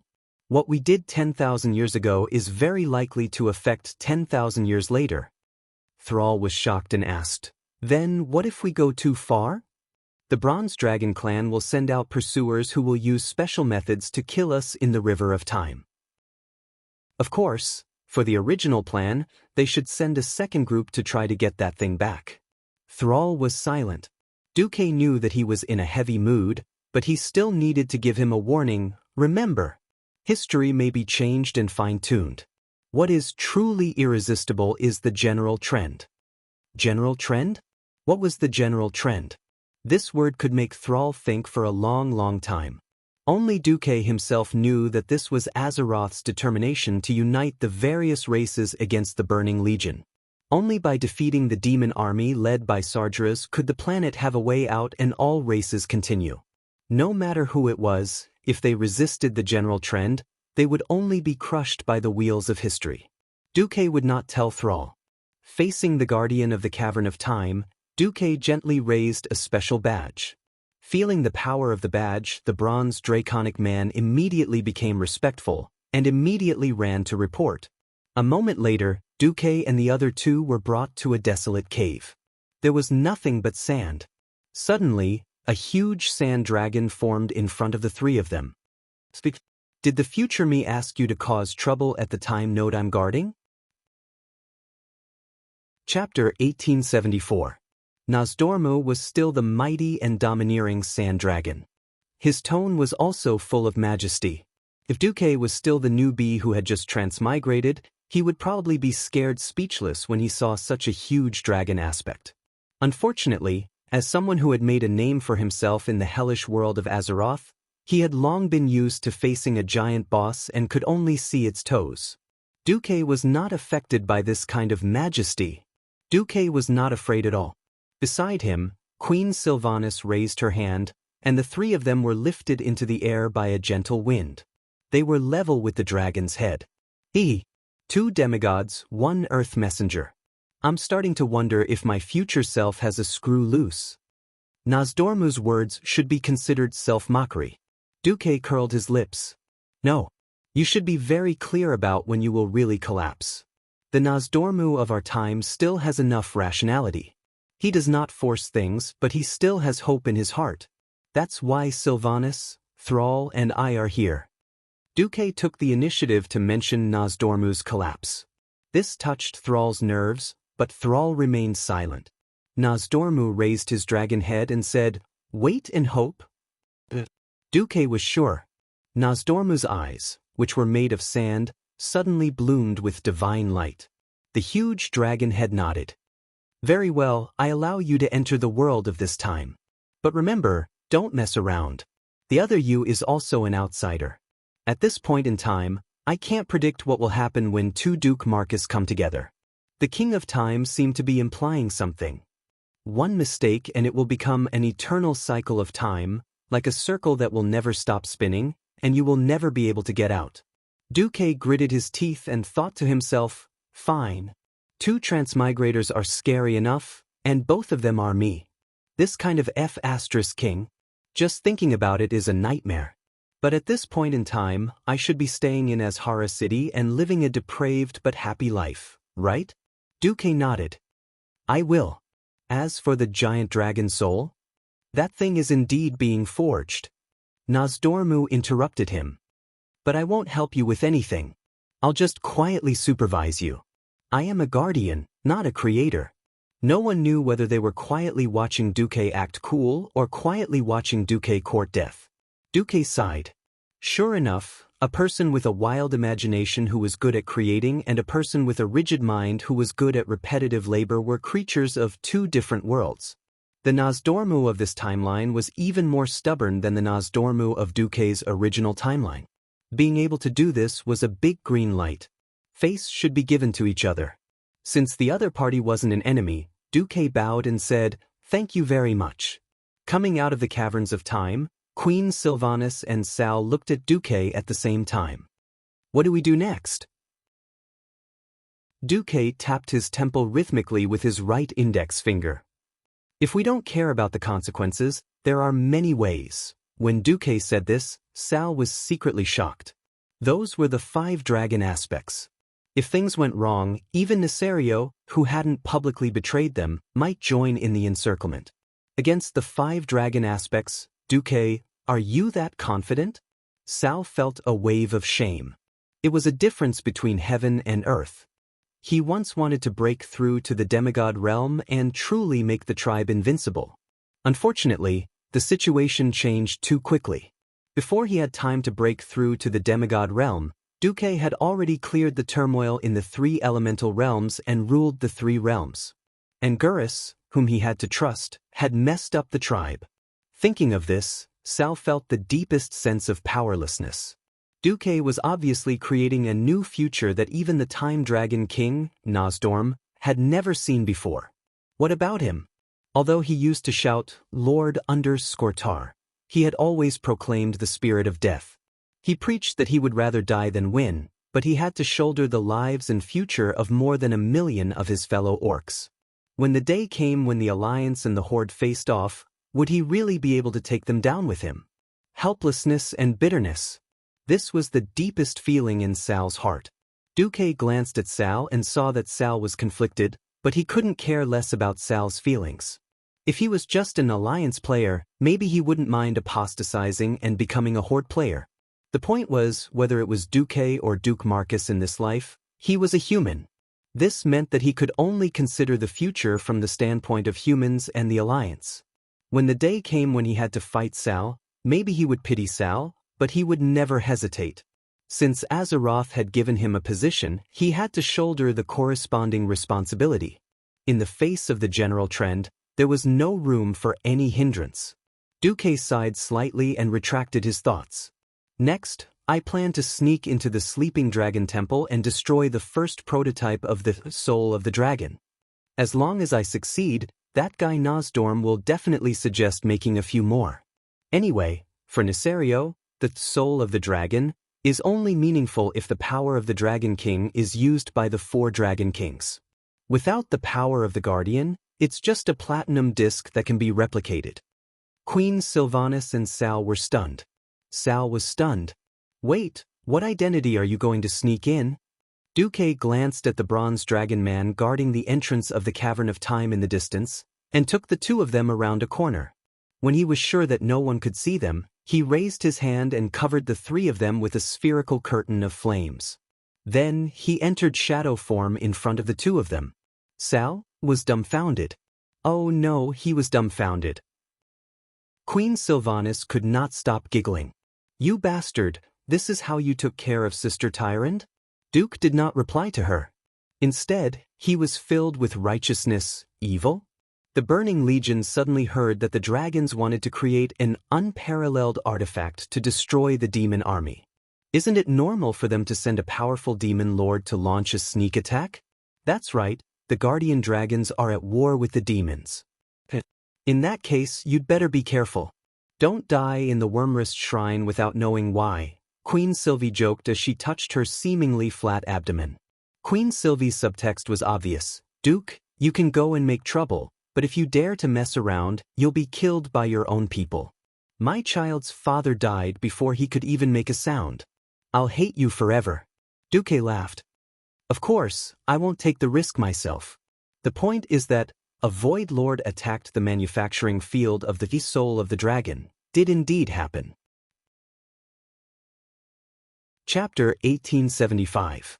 At that time, the Burning Legion was wantonly coming out of Azhara through the portal opened by Du, burning and destroying all over the world. Before the collapse of the ancient Kalimdor continent, the location of the Dragon Sleep Temple was quite close to the center of the continent. The shape of the broken no-scent continent on the map looked like a kidney. The Dragonbone Wilderness where the Dragon Sleep Temple was located in the middle of the kidney, near the southern part. In addition, the dragons were the vanguard of the anti-demons, so it was normal for the Dragon Sleep Temple to be invaded by demons. On this day, the demons once again attacked the Dragon Sleep Temple.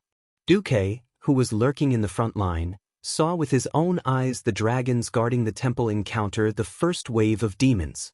It was a group of Doom Walkers and Doom Guards. The huge wings gave the Doom Guards and other demons extraordinary flying ability, and they rushed straight to the Dragon Sleep Temple. However, they were immediately attacked, with all kinds of dragons entangling them. The blazing breath made them no longer pay attention to the Dragon Sleep Temple. The green dragons used poisonous breath, and even worse, their ability to control nightmares. At least, Duque and the others saw with their own eyes two high-grade demons suddenly scream and run away without warning, as if some indescribable horror was chasing them. Du Mok wondered maliciously if the one chasing them was Quafu. Quafu chasing the sun. Chasing the sun, isn't that scary? Yes. The battle in the sky was very exciting. The 5 colored dragons worked together to attack from the front and back. The blue dragons used their ice magic to slow down the enemy or directly freeze them, while the red dragons used flames to deal with the demons with lower magic resistance, and the black dragons, with the acceleration ability given by the bronze dragons, used their more powerful melee ability to kill and tear the demons to pieces. The 5 colored dragons worked together to fight, and the opponents were outnumbered. Almost every 5 dragons of different colors formed a group, working together to deal with a small group of demons that did not exceed 2 digits. They cooperated well, and often the attacks that the enemies thought could cause damage were just like fireflies flying into a flame. But the endless demons did indeed attract the attention of the guardians of the Dragon Slumber Shrine. No one noticed that a blue dragon swaggered into the temple. Well, he was also carrying a blue dragon who was covered in blood and half dead. My brother is injured. Is there anyone from the red dragon race who can help save him? The blue dragon shouted in Draconic. The other temple guards glanced at him and sighed. We can't save him unless an ancient dragon comes to help. The blue dragon had a look of despair. The hierarchy in the Dragon Slumber Shrine was actually quite strict. The guardian dragons were naturally the highest, and the ones below them were ranked according to their age. Naturally, they were ancient dragons, adult dragons, infant dragons. Below the pure-blooded dragons were the draconians who were more like dragons, and at the very bottom were the draconians. Now that they were at war with the Burning Legion, the red dragons, who were in charge of life, were too busy trying to save the other 4 giant dragons. Where would he find the extra mana to save a lowly draconian? Returning to the embrace of nature and dying in Dragonbone Wasteland was the greatest gift to these subsidiary races. Sure enough, the injured blue dragon breathed his last after a while.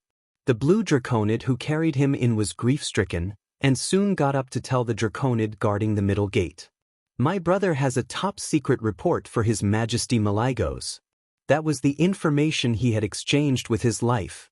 I request to meet His Majesty in person. The draconid was a little puzzled. You are. The blue dragon introduced himself.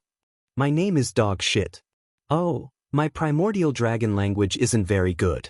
Maligos, is it? I couldn't tell that your father was a pure-blooded primordial dragon. How did you just mutate? The draconid sighed.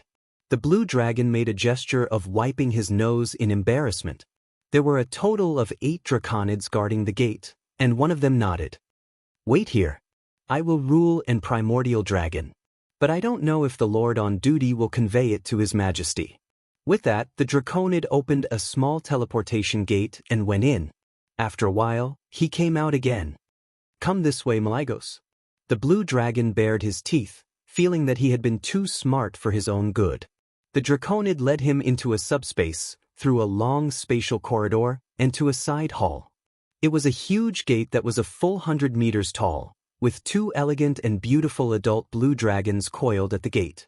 The 2 blue dragons opened one eye at the same time and glanced at the draconid and the blue dragon. The gate was magnificently decorated, with a huge blue dragon sculpture of Maligos, the king of magic. When the draconid approached on 4 legs, the gate disappeared without a sound. When the draconid and the draconid passed through the gate, the blue magic runes on the door frame of the side hall flickered. Those typical Titan runes cast a mysterious light that swept over their bodies. Seeing that the gate didn't respond, the 2 adult blue dragons closed their eyes and continued to pretend to sleep.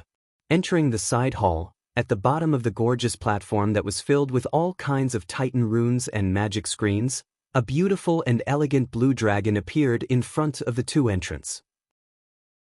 She had crystal-clear blue scales like sapphires, extremely elegant and streamlined body curves, and, before the blue dragon who was craning his neck could see clearly, the massive blue dragon had already cast ultimate transfiguration and turned into a dark elf with blue hair. She had the typical appearance of a night elf, dark green skin and long pointed ears. She seemed to hate facial lines, so she didn't have them. Instead, she wore a set of leather armor with a V-shaped chest. I'm Telegosa. You don't have to be so tired to talk like this. Okay, I'm short on time. I hope your information is as important as you say. Otherwise, you know the rules of the Blue Dragon Army. I know. The Blue Dragon nodded submissively. Then, after the draconid walked away, he leaned in front of Telegosa and whispered, My dead brother Kedagos accidentally heard a black dragon say that Nisario was preparing to use the dragon soul to make a trap and snatch the power that originally belonged to the 4 dragon kings. When the Blue Dragon said this, Telegosa's entire elven, no, the entire dragon's aura changed. In less than 1/10 of a second, the former elf once again turned into a huge dragon. She let out a deafening roar. You're not a draconid of the Blue Dragon Army. Who? With a roar, her huge claws slammed down. Perhaps she just wanted to capture this guy who pretended to be a blue dragon and ask him what was going on. When her claws slammed down, her strength was even a little bit slower. However, as soon as her claws touched the Blue Dragon Man, the Blue Dragon Man actually fell apart. Chapter 1876. No, to be precise, he turned into a cloud of shadow energy that dragons hated the most, and dissipated with a whoosh. When his figure once again gathered into a whole body, he was already at the door on the other side of the temple. Demon? Be it Tyragosa or the other blue dragons monitoring and dispatching in the side temple, they were all stunned. At this point in time, the first non-Eridan warlock to use demonic power in the universe had yet to be born, and there were no demon hunters or death knights. It could be said that those who used shadow energy were all demons. There were thousands of demons in the Legion, and aside from the famous warring races of Eridan, there were always some strange demons that the dragons did not recognize. In fact, it was impossible to recognize all of them. The Burning Legion had destroyed thousands of planets, and there were many who thirsted for power who were willing to become vassal races, or even dead leftovers like a few kittens.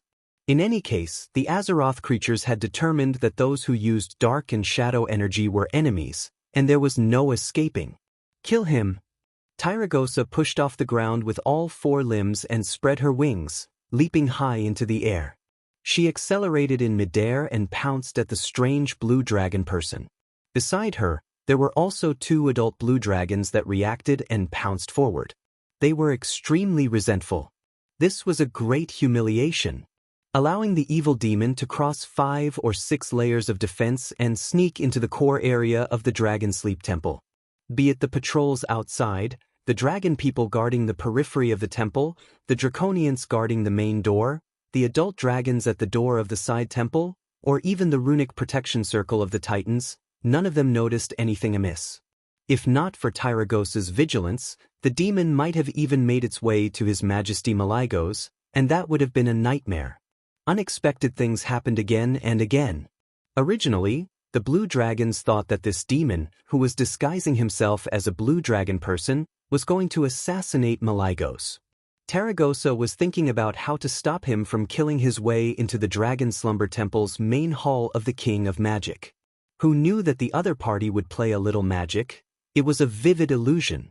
When she and a few other blue dragons rushed over, they were shocked to find that they had been tricked, and the real enemy had rushed in the opposite direction. When they chased after it again, the other party actually used the magic gate of the Dragon Sleep Temple. As Tyragosa rushed through a door she had passed through thousands of times, she was suddenly struck by a violent electric shock. Tens of thousands of volts of ultra-high voltage electricity hit her hard. Although her strong magic resistance offset most of the damage, the electric current that spread all over her body still knocked her down. The unlucky blue dragons at the back started foaming at the mouth and fainted on the ground. Zzz, zzz, zzz. At this time, the entire Dragon Slumber Shrine rang with the alarm of an intruder. In a large hall in the core area of the temple, 2 ancient red dragons raised their heads vigilantly. After half a second to confirm that it was an emergency alarm that signified that the enemy had infiltrated the temple, they immediately entered combat mode. Go and ask what's going on? The ancient red dragon called Reloraz immediately asked through the magic mirror. After receiving a reply, he turned his snake-like neck. There's trouble at the blue dragon's side. A shape-shifting demon disguised as a blue dragon entered the core zone. No one knows what that demon wants to do, but we have to be on high alert before that demon is destroyed and proves that the Dragon Sleep Temple is safe again. At this moment, the majestic doors of the hall opened with a bang.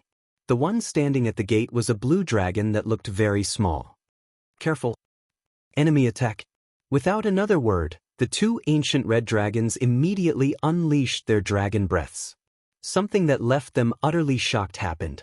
The other party clearly understood the red dragon's attack patterns very well. Just as they took a deep breath and prepared to unleash their dragon breaths, the blue dragon had already begun to charge. As the 2 dragon breaths intersected and shot towards them from the left and right, the strange blue dragon leaped high into the air. The giant dragon was certain that that wasn't a blue dragon's movement, it was too light and graceful. He did a front somersault 3,650 degrees in the air, and his tiny body actually seemed to be riding the wind and breaking the waves. Stepping on the rising fire elements, he flew straight towards the center of the hall, where a silver disc was enshrined on a small platform. Not good. Stop him. One of the giant dragons swung its sharp claws, its dark red, sharp claws drawing a piercing gale. The other giant dragon swung its tail, and no one could imagine how the blue dragon was going to dodge that ridiculously wide area attack. Unexpectedly, the blue dragon person actually did an unscientific double jump. As if stepping on the flames of dragon breaths, he dodged the 2 giant dragons' physical attacks in an unscientific arc. At this moment, the only thing that could stop him was the Titan runic magic circle set up on the platform. The 2 of them were in despair. The Titan runic magic circle that they had high hopes for was supposed to be the nemesis of demonic creatures.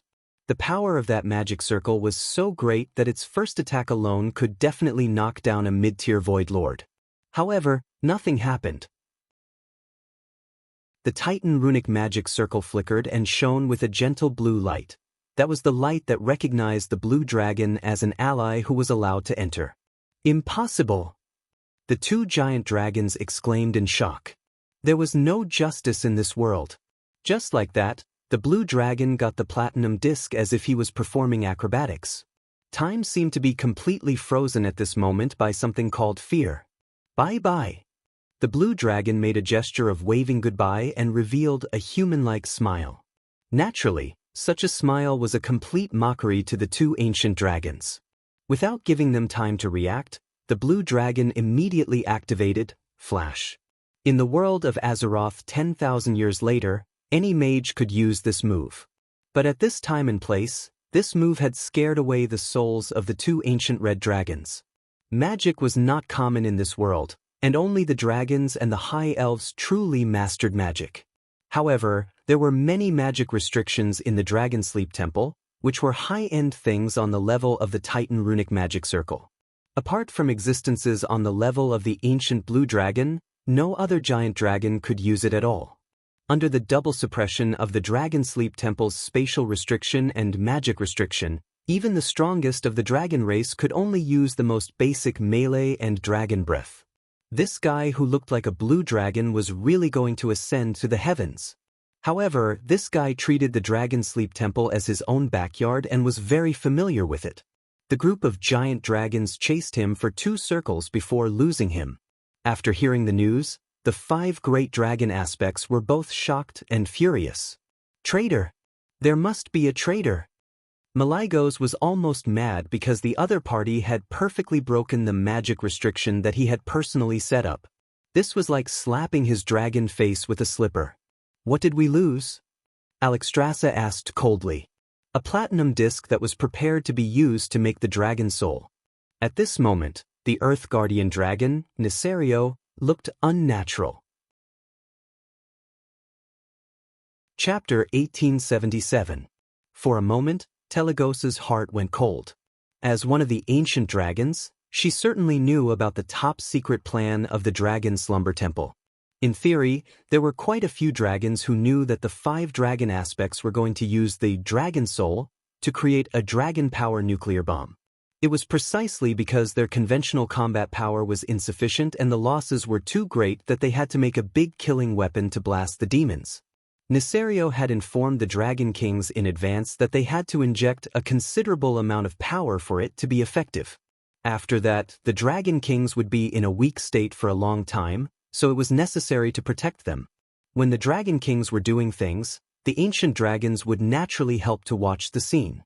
At this point in time, there were at least 50 ancient dragons of each color who knew about this. Malygos scolded a traitor, but he really did not know how to deal with it. Alexstrasza also felt a headache. Now that a great enemy was in front of them, it was time for the Pentashade dragons to unite. If they really interrogated as Malygos did, it would definitely cause a serious crack in the unity of the Pentashade dragons. Wait, Malygos, before dealing with the so-called traitors and derelicts, shouldn't we first determine the losses? Yes, that should be the case.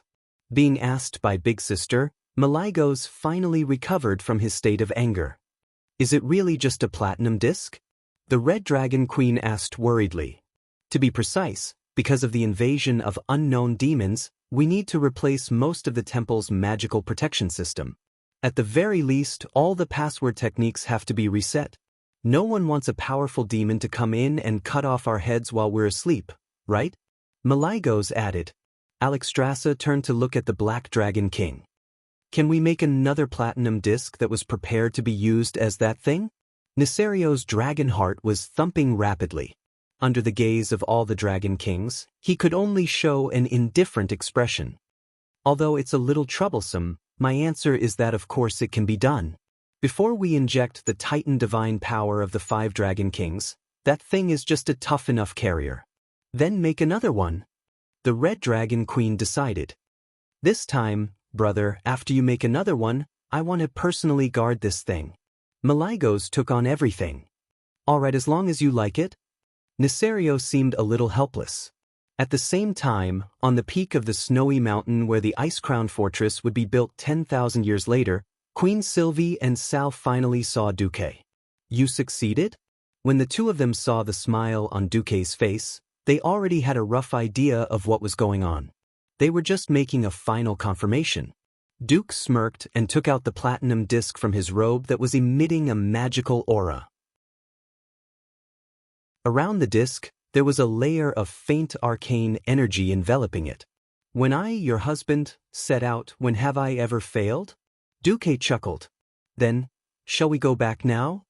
Sal asked. Duque shook his head. We'll only mess things up if we bring it back. Then what's going on? Queen Sylvie frowned. He had to admit that even when his wife frowned, she was still so beautiful. Duque smirked. Do you know how the soul of the dragon became the soul of the demon? The two opposites shook their heads. Of course, someone as smart as Nesario wouldn't do anything after the 4 Dragon Kings injected the Titan divine power. He set the trap from the beginning. Just as Duque said, yesterday at this point in time. In the obsidian holy land of the Black Dragons. Nesario grimaced as he peered at the shrunken figure below, only to see that the guy's rising and falling chest was firmly clamped by the stone nails, but the little man completely ignored it as he struggled to get rid of the shackles. The tattered red and black robe and the gorgeous and dazzling fragments of golden armor hung scattered around his strangely shaped torso. He had 2 goat-like horns on his head, a deep red face, a wide mouth, and sharp teeth that resembled those of a dragon. The pair of purple-black eyes were like 2 dark abysses that wanted to engulf the guy who imprisoned him. Unfortunately, he definitely did not have the power to match the Black Dragon King's will. In addition to being nailed, the long-horned monster was also shackled by thick chains on the ground. These chains had been specially reinforced to fix his hands and feet to the stalagmite. The prisoner's mouth moved a few times from time to time, as if he was shouting something, but no sound came out. However, he didn't give up, especially when he saw the dragon approaching. Immediately, the prisoner's angry, shrill, and incessant curses rang out in the secret chamber. My lord Sargeras will make the black dragons bleed like a river. He will make your skin into a trench coat and wear it. He will feed your flesh to the dogs. He will seal your soul in a bottle forever and torture it wantonly. Nesario blinked and used a spell to make his Void Lord prisoner lose the ability to speak again. In order to capture this mid-tier Void Lord, the Black Dragon King and his subordinates had put in a lot of effort. The Black Dragon King raised his big claw and focused. After a while, a golden light flashed in his palm. The light gradually became dazzling, and even the captured Void Lord stopped cursing and stared at what Nesario had summoned. The golden light was just a sign, and then a disc appeared, still shining with golden light. But surprisingly, its structure was unusually simple. Even the night elves could easily capture a small creature. The disc was like a large ordinary gold coin, wrapped in a round shell that shone brightly. This kind of unexpected design was all Nesario's idea. If he wanted this divine rune to complete its mission, it should be inconspicuous and frightening. He brought the platinum disc in front of the Void Lord to let the fanatical and powerful Eridar wizard see what was waiting for him. However, the Lord showed an indifferent expression. He glanced at the dragon and the disc from head to toe, his eyes full of mockery. Nesario looked at his reaction. The Eridar Lord did not notice the powerful magic in the platinum disc. He was very satisfied because even the most cunning demon lord could not see anything, which meant that the other dragons would not be able to see anything until they could not turn back and it was too late for regrets. The Earth Guardian dragon flicked its claws, and the disc emitted a golden light that illuminated the demon's forehead. In an instant, a ray of red light dyed his face red. Then, a mysterious rune jumped out of the platinum-colored disc and entered his body with a whoosh. Ah! The Black Dragon King opened his terrifying mouth full of fangs and spoke in a language that could not be heard in the mortal world. Every word was filled with the strongest evil aura, and even the demon shuddered. Chapter 1878. As the Lord of Eridar who had destroyed countless worlds, this was the strangest sound he had ever heard. It was like a perfect piece of music, but also like the whisper of the most beautiful female in the dead of night. It was the language of the gods. As Nesario spoke, the platinum-colored disc began to shine again. The mysterious glazed light shrouded the huge secret chamber, and it became more and more dazzling with every syllable the Black Dragon King uttered. The simple outer shell of the disc could not conceal the brilliance of the divine runes inside. The Lord of Eridar involuntarily opened his mouth to the limit due to the severe pain. A silent cry brewed in his throat, and blood flowed out of his horrified eyes. It was a mixture of blood and tears. His entire body arched backward, and his blue tail slapped the rocks frantically. He was known as a demon in many worlds, but now he was tearing at the mysterious metal chain that bound him as if he was possessed. He used so much force that he even tore off the flesh on his wrists and ankles, causing them to bleed profusely. This was not an escape, but a purely painful struggle. Soon his skin, muscles, and even bones began to rot. Everything that could be called living tissue fell off his body inch by inch, and finally, like weathered stones, they cracked under the strong wind and fell piece by piece.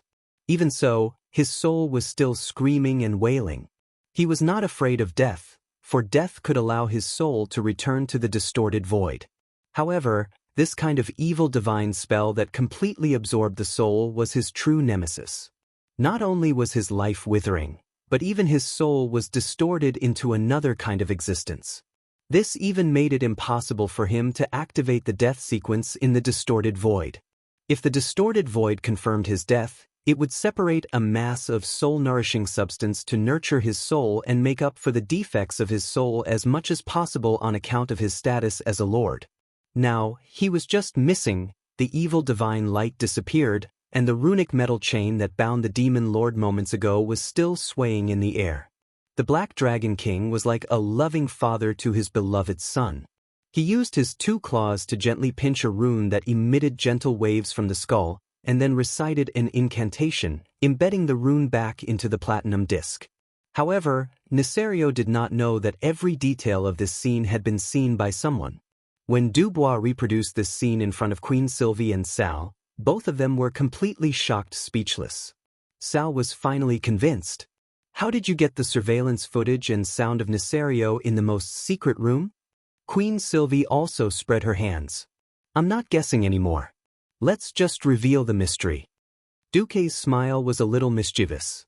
The Obsidian Holy Land is the holy land of the Black Dragons.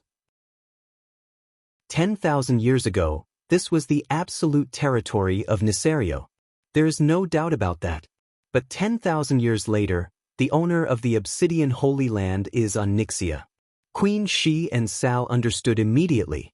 At this point in time, no matter how sinister Nisario was, he would never have thought that his daughter, whom he had casually created, would occupy his lair 10,000 years later. Furthermore, she had sold her integrity, dedicated her body and mind, and given everything to Duque. Since Duque wanted to come back and cause trouble in the ancient war 10,000 years ago, he would definitely not let go of these details that could determine the success or failure of the entire operation. Before returning, Duque had confirmed with the Black Dragon all the restrictions, magic defense systems, and surveillance systems in the Obsidian Holy Land. Duque smiled and said, I once thought, why can't the Dragon Sleeping Temple remake Soul of the Dragon? The answer is obvious. That's because the Soul of the Dragon was personally created by Nisario. To be precise, he created it with Zatha's evil divine arts. Almost from the beginning, the Soul of the Dragon didn't exist. From beginning to end, there was only the soul of the demon. Sal continued Duque's train of thought. We can't just take the soul of the demon back like this, because this thing itself has serious flaws. Queen Sylvie's eyes also lit up. Or rather, the soul of the Void Lord of Eridar that has been transformed and fused into the platinum disc is the biggest problem. We don't know what the consequences and changes will be when it passes through the space and time tunnel. Duque gently pressed his right hand on the platinum disc. Our task is very important. Seizing the disc is just the first step. We still have to remake the soul of the dragon at this point in time. Thus, remaking the soul of the dragon was the biggest reason why Duque spent so much effort to return to the ancient war. He could indeed return with the soul of the dragon after eliminating the Void Lord according to the original history. Alexstrasza and the other 4 dragon aspects, who worked hard to protect the world, would definitely not have any objections to this. But Duque didn't want that. It turned out that in history, Sal was able to sustain that output. Apart from the fact that he was indeed awesome, the original design of the Soul of the Dragon was secretly beneficial to the Earth Guardian. When the four dragon aspects fully injected their own and the power given to them by the Titans, Nisario pretended to input his power. His clumsy performance definitely couldn't fool the Dragon Kings other than Nosdormu. The biggest key here was that Nisario had secretly retrieved his power and set up a temporary storage space so that he could retrieve his power when the other four Dragon Kings were not paying attention. The soul of the dragon was like a nuclear reactor. The power of the four Dragon Kings produced a reaction similar to nuclear fusion. Only Nisario's power was not added, so the effect was definitely inferior. Therefore, the soul of the dragon had a second layer of trap. That was, he should be able to use some method to forcibly extract more power from the four Dragon Kings who had already lost a lot of blood, and further widen the gap between them and Nisario. That was the foundation of the perfect betrayal of the wings of death. Duque believed that it was this double trap that was the core element of the four Dragon Kings' demise. Only by eliminating these two traps could the soul of the dragon achieve the goal of eliminating Nisario at this time of the cataclysm, and at the same time, preserve the vitality of all the Dragon Kings to the greatest extent. For this, he needed to secretly learn the production method. The best way was to watch Nisario create the soul of the dragon again. I don't care if you learned it from N'Zoth, or if you made it at N'Zoth's place. Now that the four Dragon Kings are after you, you won't have the chance to go back to some secret place to work. Dumuk sneered. Sure enough, as Duque expected, after Nisario returned to his lair, the Obsidian Holy Land, he flew into a rage in the secret room. Bastard! Bastard! Bastard! Could it be a companion of the demon lord of Tupalas? A demon stealing a demon! What's the use of the soul of the dragon? Chapter 1879. At this point in time, Nisario was not that arrogant. He had indeed been driven crazy by N'Zotha's murmurs of the ancient gods, but he did not have the capital to be arrogant. In terms of fighting ability, there were at least four others who could fight as well as he could. Little Naizi's true uninhibited love of showing off had to start from his success in tricking his siblings and destroying the hot-headed Malygos and his Blue Dragon Legion in one fell swoop. Now, he was just a scheming Dragon King. No matter how scheming he was, he would not have thought that the magic defense system of his lair had already been completely destroyed by Duque. Duque was also very cunning. He knew that Dragon Kings were very sensitive to things like spying. Not to mention malicious gazes, little Naizi, who now had a guilty conscience, would immediately give up on recasting the soul of the dragon at the slightest sign of trouble. What Duque used was passive sensing. He used the magic defense circle circuit of the Obsidian Holy Land to record the fluctuations caused by Nisario's every move in the secret room, and then recreated it in his mind with the system. Perception was a very mysterious thing to say.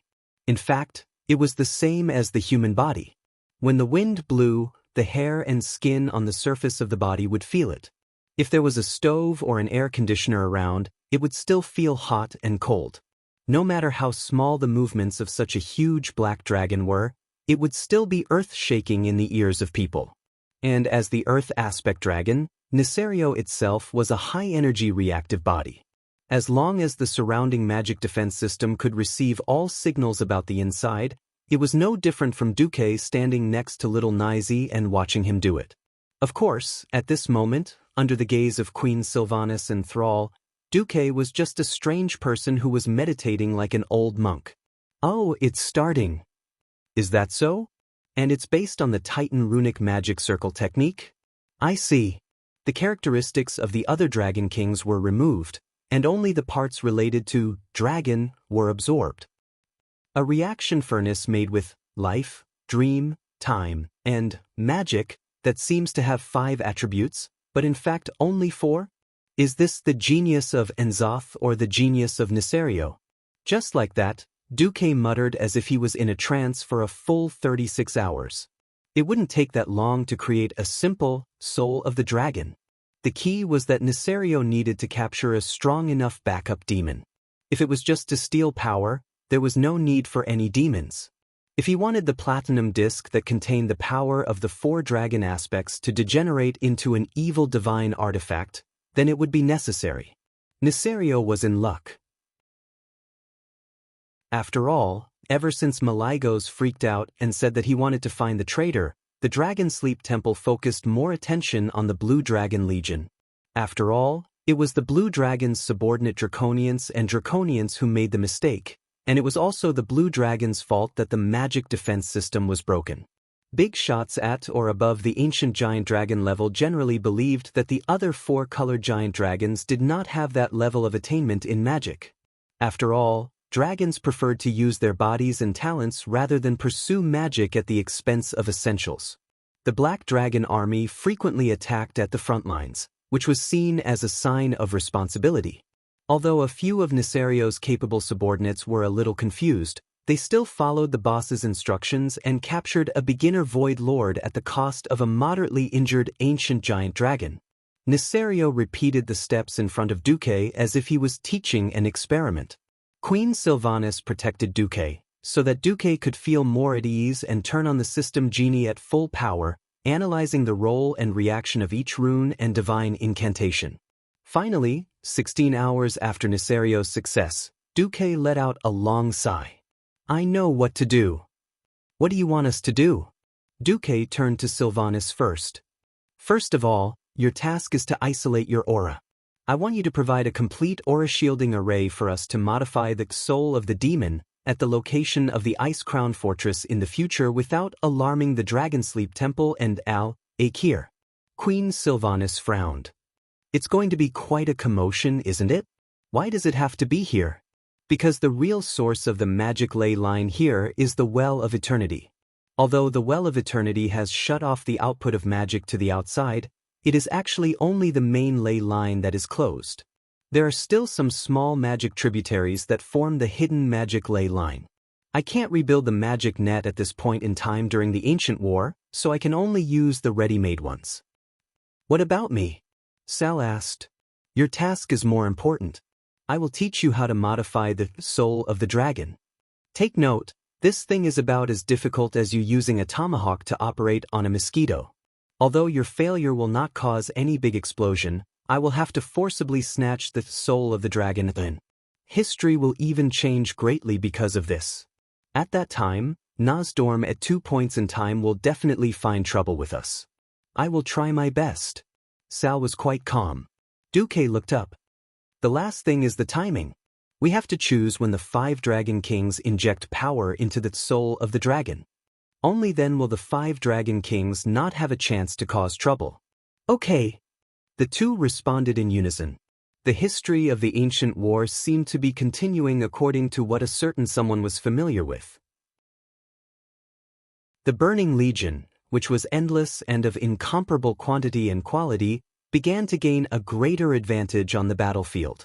While the 5 Dragon Kings were preparing to inject power into the soul of the dragon, Duque No. 1, who was playing Infernal Affairs, was busy having sex with Tyrant.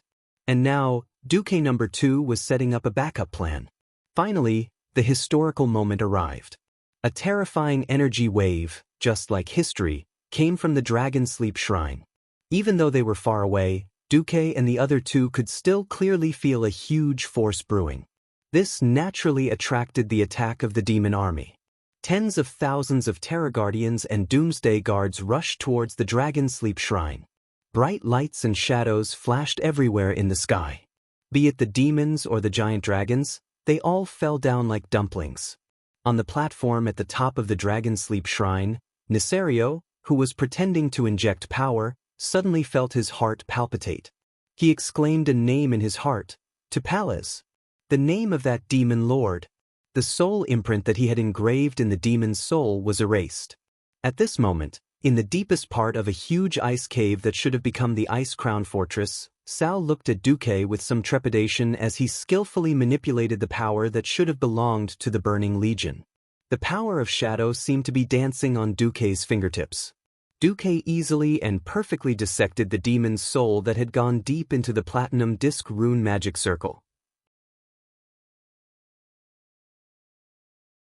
Chapter 1880.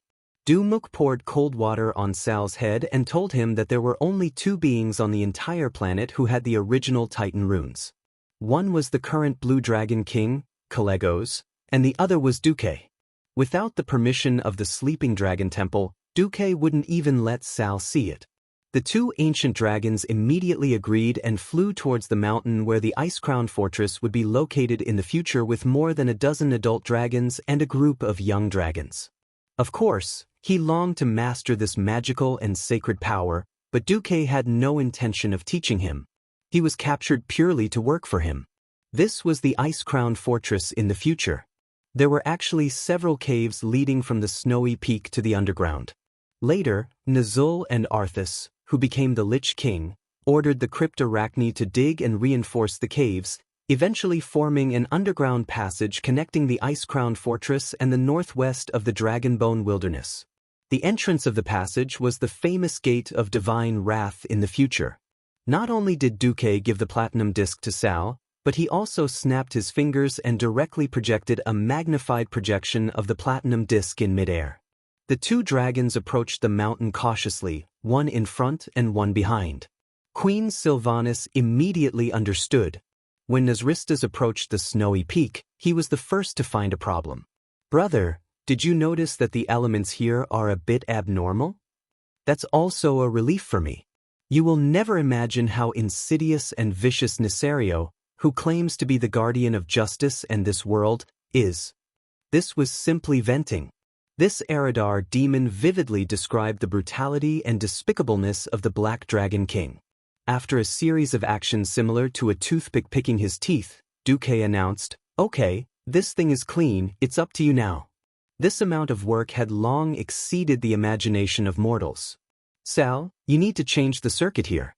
Then, replace the Titan runes here, here, and here with these runes. Note, these are Titan runes.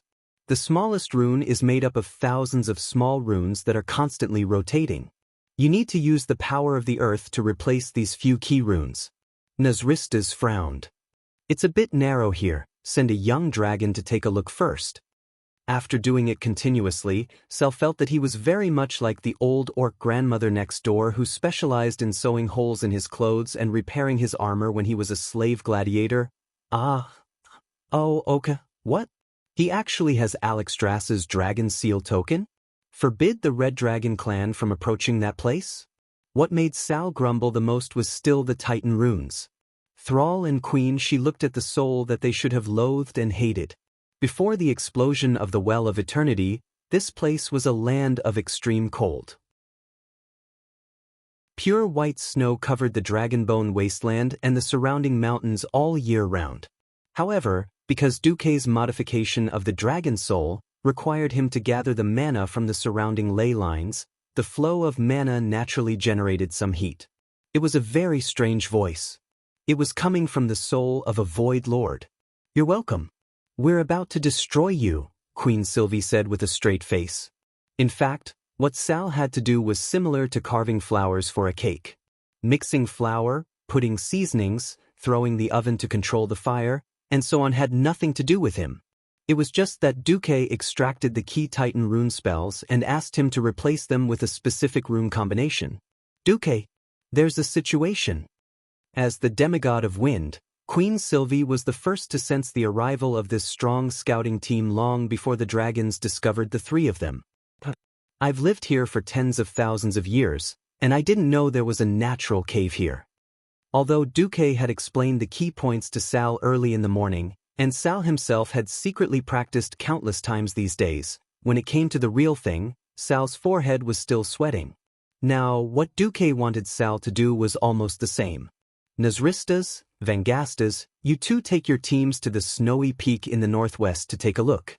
For some reason, the magic circuit that should have dried up shows signs of gathering. Now that the Wormris Temple is at its most critical moment, and the Dragon Kings can't move, we can't let go of any dangerous factors. If someone builds a large magic circle there to deal with us, it'll be bad. It doesn't seem like it. Those damned air elementals are quite irritable, and they don't know how to hide their tracks. They shouldn't be ordinary air elementals. No matter how Duque and Sal did their research, no matter how hard Queen Sylvie tried to hide her presence, the Wormris Temple still detected it. Terranistas, this was a dragon who, after 10,000 years, because of self-blame and illness, and in order to seek justice for the alliance, voluntarily died.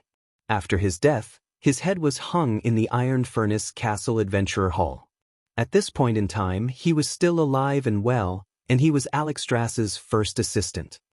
No matter who you are, and no matter what your intentions are, I want to thank you for getting me out of this damned thing, Lord Eridar's soul said. This heat melted the ice and snow on the mountain peak, revealing the mountain path to the underground cave where Duque and the others were. Sal also tried to secretly learn some tricks or something, but he found that he lacked something very important: the primitive Titan runes passed down by the Titans. After Duque and the others listened for a minute, Queen Sylvie gave Duque a look, and Duque casually destroyed this Eridar demon. The bitter Sal could only work. A dragon's claw print was like a human's fingerprint. Every claw print was unique. When the two primordial WMs in their human forms saw the dragon seal writ at the entrance of the underground cave that contained supreme life force, they were a little dumbfounded. Vangestas nodded. Yes. There seems to be more wind elementals, and less other elements. The Wyrmrest Temple's dragons really deserve to be called local dragons if they didn't have the ability to sense such a big change in the ley line. It didn't take long for the young dragon to return, bringing with it some strange news. Duque scanned it with his senses. It's okay, Plan A. For example, this was like stuffing a polar bear into a child's sock. Of course, it was impossible, but there were ways to get rid of it. For example, the whole bear could be burned in the incinerator, leaving only ashes. Then, according to a magical 1-1-1 formula, something could be added and stuffed in. While the 5 Dragon Kings focused on infusing energy, he was the temporary manager of the Wyrmrest Temple. Wind Elemental Realm? This was Sal's contribution to saving the world. If he didn't do it well, the tribe might be destroyed later. Sal couldn't ask for more. It was annihilation on the spiritual level. Perhaps this guy's remaining soul in the twisting nether could resurrect him. Unfortunately, because there were no soul fragments to return to the twisting nether, this guy didn't even know who killed his body. Chapter 1881. In the name of Alexstrasza, the guardian dragon of Azeroth appointed by the Titans of the Pantheon, I declare that this place is forbidden to the Pentashade dragons. Anyone who trespasses this place without the Dragon Seal scroll personally issued by me will be considered a declaration of war against the Dragon Slumber Temple. A series of large, flamboyant words were written with claws. The words were written in 3 languages: Draconic, Elvish, and Troll. When the 2 ancient colossal dragons saw these words, they were dumbfounded as well. Of course, they could feel the abnormal energy fluctuations in the depths of the cave. But they were more troubled by the warning signs. There's definitely something wrong inside. But that's still Her Majesty's handwriting. That strong aura of life has a faint sense of destruction. There's no way it's wrong. Then what do we do? This is too big. I'll go back and report it to Terranistas personally. You stay here with the other dragons. After returning, Terranistas also had a huge headache. The magic fluctuations there were too strange, too abnormal, and there had to be such a thing. It was simply asking for the dragon's life. Left with no choice, Terranistas found the second-in-command of the various dragons and explained the situation.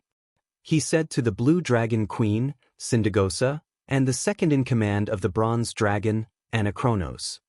Now that the 5 Majesties are at the most critical juncture, as jointly appointed by the 5 Majesties as the acting chief of the Dragon Slumber Temple, I give you an order. Ignore Her Majesty Alexstrasza's Dragon Seal scroll in the cave, and lead the special forces into the deepest part of that strange cave to find out what's going on. I'll bear any responsibility. There was nothing wrong with this order, and the Pentashade dragons were indeed uneasy and worried, so Syndagosa and Anachronos accepted the order. They brought their personal guards, as well as the elites selected from the Pentashade dragons. In total, there were 11 ancient dragons, 100 adult dragons, and nearly 1,000 dragon men and half-dragon men. They ignored the Dragon King's Dragon Seal scrolls one after another and charged into the belly of the mountain in one go, only to be hit. His Majesty Isurus. Snore. Yes, Syndagosa, Anachronos, and the other dragons were all king asleep. Their necks intertwined, and their claws tangled. If it was a human, this might be a very dirty scene. For the dragon race, this was just the inevitable result of Isra's personally made magic tools. Deep in the cave, Queen Sylvie was a little nervous. "Duque, are you done? Don't rush me. It's about time." No. The main reason was that the 3 great dragon kings had given us were almost all used up. If they don't give up and continue to charge down, I'll make my move. Don't blame me for changing history then. Calm down, I still have illusions. Duque replied to Queen Sylvanas. Before he came, Duque asked the 3 dragon kings for the keepsakes and explained their uses.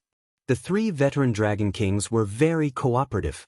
Thinking about the fact that their old subordinates might be killed prematurely when they returned to the ancient times, they handed over non-lethal items. In fact, Syndagosa and the other dragons were a little apprehensive when faced with such a move from their leader. If Duque were to make a move, the immediate effect would be good, but the problem was that once the dragons woke up, they would think that this was a shameless trap set up by outsiders using the 3 dragon kings as a cover. If they had no scruples, they would suddenly advance. Duque could not guarantee that Maligo's wife would not die prematurely. There was a huge difference between Nicerio killing the Blue Dragon King's wife and Duque killing his wife. Fortunately, this was Duque's plan and game. Just as the suspicious dragons who had been tricked by their Dragon King 10,000 years later carefully crept into the belly of the mountain, they found that the mountain was long gone. Just as Duque and the other 2 were secretly stirring up trouble in the ancient war, a muffled thunderous sound alarmed all the intelligent creatures on the south coast of Northrend. At the Moyaki port on the southern coast of the Dragonbone Wilderness was the settlement of the Kerouark walruses who had lived there for generations. The walruses walking upright were alarmed by the sound. They were originally holding a grand fishing competition, a special event to dispel the terrifying atmosphere of the cataclysm. This fishing competition even attracted the soldiers of the Scarlet Cross. As a measure of the Alliance's control of Northrend, an entire mechanized infantry division of the Scarlet Cross was ordered to be stationed in the southeast of the Dragonbone Wilderness. The Alliance was even allowed by the Dragon Slumber Shrine and the Green Dragon King Isra to build a military base called the New Hearth Valley next to the Emerald Dragon Sacred Land. But at this moment, be it the walruses or the human soldiers, they all looked up at the southern sky. At first, they only saw thick cotton-like clouds on the farthest end of their field of vision, on the island called the Ancient Beach. Suddenly, a terrifying roar came from the frozen sea, causing everyone's body to involuntarily tense up. "The color of the sea has changed." After someone exclaimed, everyone realized that the shallow sea that was originally lighter in color seemed to be shrouded by a huge shadow. "Not good. Retreat. Retreat. Everyone retreat from the coast." It must be Nicerio. There were already some more eye-catching Alliance soldiers shouting, calling for their subordinates and walruses to retreat. But the next moment, a deafening roar burst out from the bottom of the sea. It sounded like an extremely low and muffled groan, but it was definitely not a simple sound. It was the soul roar of the strongest ancient beast. The sea around the ancient beach suddenly erupted. It was a huge water column with a diameter of more than 10 kilometers. It gushed up from the deepest part of the sea, easily tearing the atmosphere apart. The Alliance soldiers were all thrown to the ground by the shock wave brought by the huge wave. The soldiers turned over or rolled around in a sorry state, forcing themselves to look south. Unfortunately, this time they saw a hellish scene. The ancient beach that almost occupied the entire field of vision had disappeared, replaced by a huge whirlpool that made everyone's scalp tingle. It was as if the big whirlpool between the eternal existence and the endless sea had moved here. Everyone knew that was not the case. If there were geographers here, they would tell everyone that this was a tsunami and whirlpool brought about by the sudden movement of the seabed plates. Unfortunately, there were no geographers here. Everyone's eyes were attracted by the huge rocks that were ejected from the huge whirlpool. The huge rocks smashed towards the southern shore of the Dragonbone Waste like raindrops. Of course, those were not rocks at all. nor were they the deadly hellfire rain released by the Eridar warlocks. They were earth elemental giants that emitted a strange elemental glow.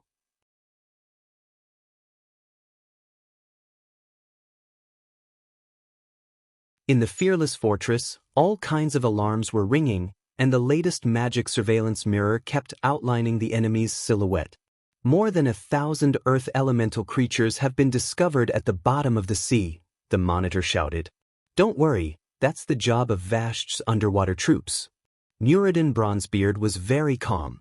Unless Vashch sends a request for help, we'll block the news from that side. Understood. Immediately after, new intelligence came. 3 Neltharion clones were found, plus a group of twilight dragons, 800 adult dragons, 3,000 baby dragons, and the number is still increasing. Distance, 32,000 meters. Muradin tugged at his well-groomed beard. There are no dragons to cover us this time. Muradin turned to the 2 magic mirrors. Bu Lang, my good brother, do you think we should take that thing out? Bu Lang smiled and nodded. Second brother, without the help of the Wormris Temple this time, if we wantonly deplete someone's griffins, he'll go crazy. Kudrin in the mirror next to him had a straight face. I only have 5,000 griffins, and it's 10 to 1. If you want to use the luminous barbarian dwarves, just say it. Muradin shrugged. Then use it. Anyway, Duque isn't here, so we have the final say. Everyone, listen up, switch to tungsten core armor-piercing bullets. The order was quickly passed down.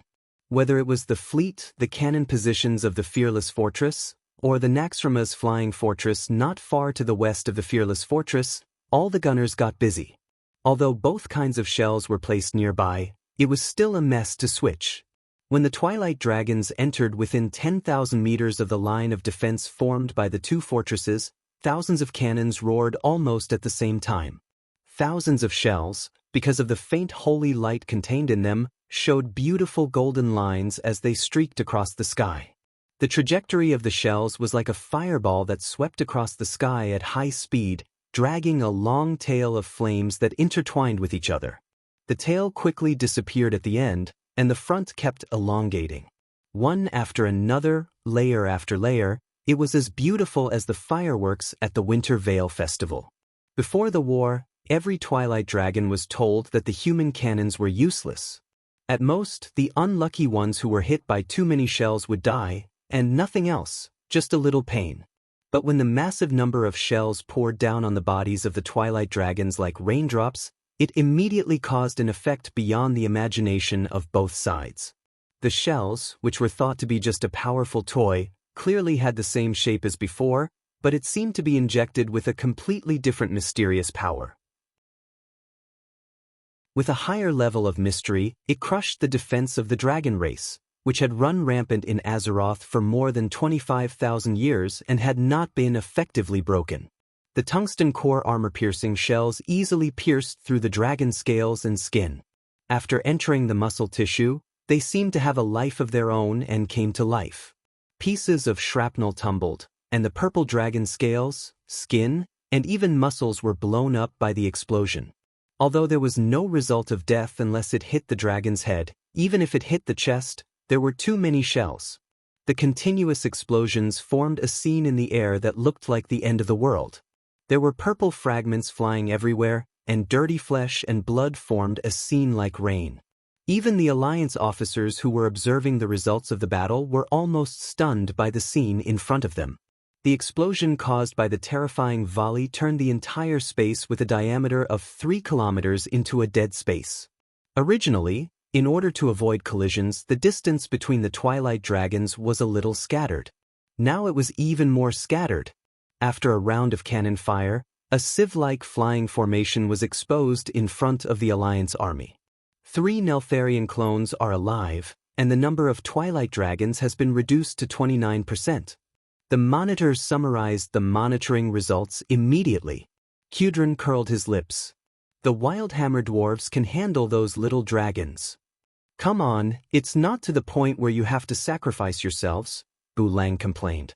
The weakening of the role of mid-level magical beasts such as griffins, hippogriffs, and dragon hawks on the battlefield was, in a sense, also caused by the changes of the times. Using the Twilight Dragons as opponents was too strong for the Griffins. Basically, the Griffins could only form teams to deal with the young dragons. Anything higher would not necessarily succeed even if they used their lives. Chapter 1883.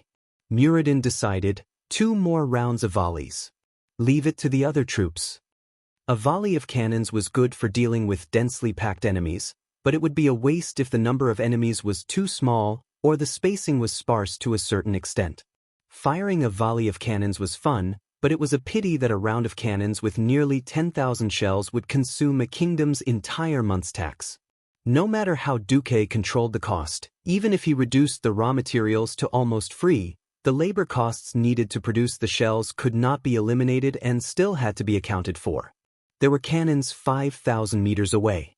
For example, Naxxramas began to fire the new Longsong cannon, Death's Whisper, which had a caliber of more than 1,000 millimeters.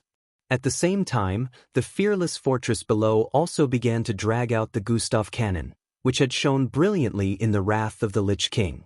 A Longsong cannon of more than 800 millimeters, no matter how much of a brake was installed, would cause an earthquake after firing. However, it was undeniable that the shells fired by this powerful Longsong cannon were the greatest nemesis of Neltharion's avatars, which had a strong vitality. No matter how Neltharion's avatars healed their injuries, in the face of absolute destructive power, as long as they were hit, they could only type GG amidst laughter. Of course, if they could hit, the avatars were generally more than 100 meters long, but 20 kilometers away, they could not be seen even with binoculars. Hitting a 100-meter-long thing from 20,000 meters away was like using a cannon to hit a mosquito. Hitting it was like losing everything, but not hitting it was the right thing to do. Since Wing's avatars also had decent mobility, they could often only be calibrated remotely and then fired. Rather predictably, Naxxramas had 12 main cannons of the Grim Reaper model, and Gustav had 20. There were 8 Gustav on the fearless fortress. The battle continued, and the enemy air force that was still unrelenting within 5,000 meters was handed over to the new members of the alliance. I, Aurelia Windrunner, in the name of the Wind Elemental Queen, Sylvanas Windrunner, ordered to attack and destroy those wyverns. In the sky, the valiant big sister Windrunner raised her bow. Within a radius of several kilometers around her, countless small tornadoes rushed towards Wing's avatars and the Twilight Dragons. This was the advantage of the Alliance controlling the Wind Elemental realm. As long as he controlled the Wind God throne, there would be new Wind Elemental creatures born out of thin air at every moment. Wind Elemental creatures, or simply called Air Elementals, didn't possess a particularly high level of intelligence. Even so, they had basic intelligence and could only identify wind elementals and other creatures. As long as they were given a restricted fighting area, they would be great helpers on the battlefield. Without fear or hesitation, the air elements of various sizes swept towards the Twilight Dragons and engaged them in battle. One of the 3-headed avatars was unlucky enough to be hit by 2 Gustav cannons, and it was blown apart in the air. The remaining 2 fought Aurelia, Lilith, Hadgeron Brightwing, and other elven rangers. The Windrunner family and even the rangers of Sindorii were the perfect example of, when a man achieves the Tao, his fowls and dogs follow him to heaven. After obtaining the share of the wind element, Queen Sylvanas distributed a small portion. Any general among the blood elves could fly. Eat my arrow. Aurelia drew her bow and knocked an arrow. A seemingly simple aimed shot, enhanced by the wind element, had the effect of the fortress's main cannon. The arrow blasted a bloody hole big enough for a carriage to pass through on the thigh of Nisario's avatar.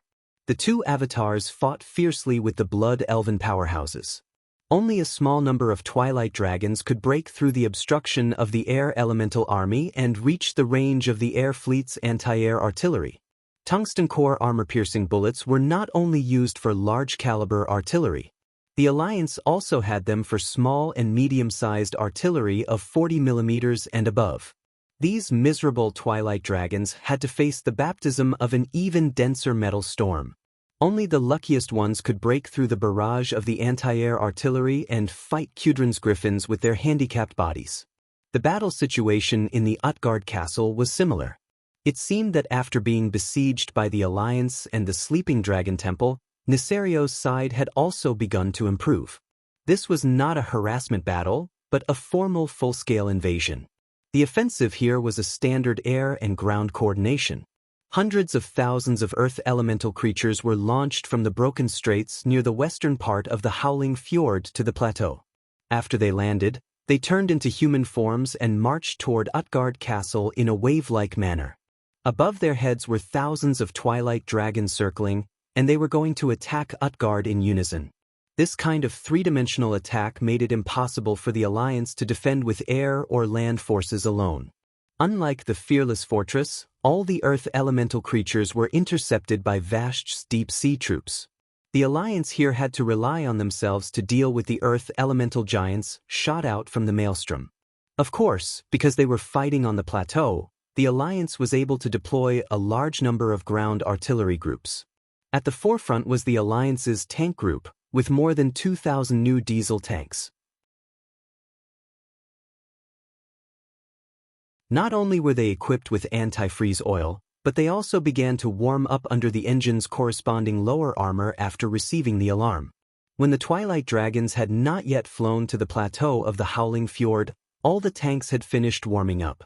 If they used tanks to deal with the Twilight Dragons, they would definitely die miserably, so every tank was prepared with standard tank fortifications.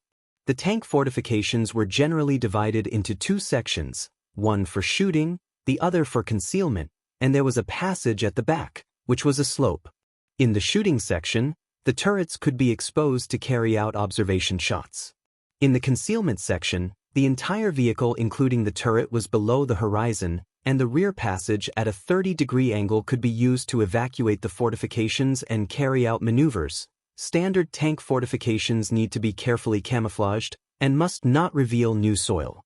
Nearby vegetation must be transplanted for camouflage to avoid being identified from a distance, and camouflage nets must be hung in the concealment section to avoid being discovered by aerial reconnaissance. A dwarf tank recruit repeatedly read the tank manual that was issued a month ago, and after reading it, the veteran next to him interrupted. "Kid, I've been serving in the Lightning Tank Regiment since the era of steam tanks.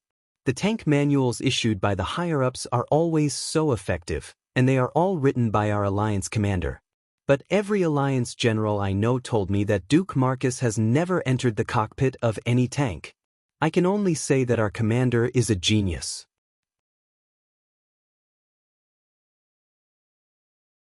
Chapter 1884. Ugh.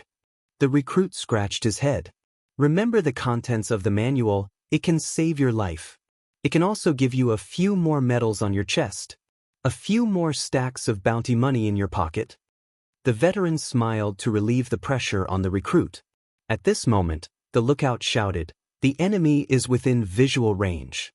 The recruit immediately placed his hand on the safety switch of the tank cannon nervously. At this moment, the dwarf, who was both a veteran and a commander, held him down. "What are you nervous about? The Alliance will never let the tanks fight the first wave. Infantry and cannons work together, we are considered infantry." As expected, the deafening sound of cannons bombarding came from the direction of Utgard Castle. Armor-piercing rounds and Type 3 rounds were not inferior to the momentum of the Fearless Fortress. They hit the Twilight Dragons head-on, directly crippling the enemy's air force. As Utgard's side was supported by the floating city Dalagen, the range of the magic cannons was relatively shorter, so the density of long-range artillery fire was definitely not as high as that of the Fearless Fortress. Therefore, the Alliance had deployed more flying battleships here, and they were all the latest dual-system flying battleships. There was no need to talk about the second-generation diesel propellers.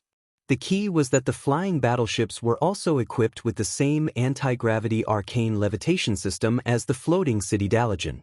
It was completely driven by the magic transmitted by the magic net. It was said that the third-generation flying battleships also had a wind acceleration system. It was simply unimaginable how fast those things could fly. The improved Royal Brothel Group, directly taught the dragons how to behave with an exaggerated hit rate. However, the main point here was the endless flow of earth elemental creatures flying to the plateau. William, who was in charge of Utgard Castle, gave the order for the tanks to fire freely after the heavy artillery plowed through the enemy's front line. Open fire! The leaders of the various tank teams roared almost simultaneously. The various commanders further emphasized, aim at the chest, the core of the earth elemental creatures is the key. If you can't destroy their core, these guys can replenish their bodies by absorbing the surrounding soil and rocks. The tank cannons hidden in the various tank fortifications let out an even more deafening roar. The long-range bombardment only covered an area. For the thick-skinned earth elemental creatures, the real damage was often less than the 88mm cannon of the Alliance's newly developed Tiger tank. Using the new tungsten core armor-piercing projectile, it could reach an armor-piercing depth of over 110mm at a distance of 2,000 meters. Earth elemental creatures were just rocks that were slightly harder.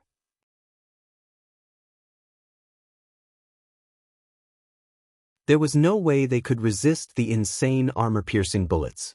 Bang! Bang! Bang! This was very much like shooting practice, and they were all moving targets, but there were too many earth elemental creatures. They were so turbulent that they easily opened up a battle line of more than 100 kilometers on the plateau of the Howling Fjord. If one were to look from left to right, they would not be able to see the end. The tens of thousands of cannons that the Alliance had set up here were firing almost non-stop, but there were no signs of the earth elementals being destroyed. Instead, the earth elementals pushed against the cannons and advanced 2 kilometers toward Utgard Castle within half an hour. How terrifying! Even if all the men in Stormwind were to be used to defend against them, it wouldn't be enough, William lamented.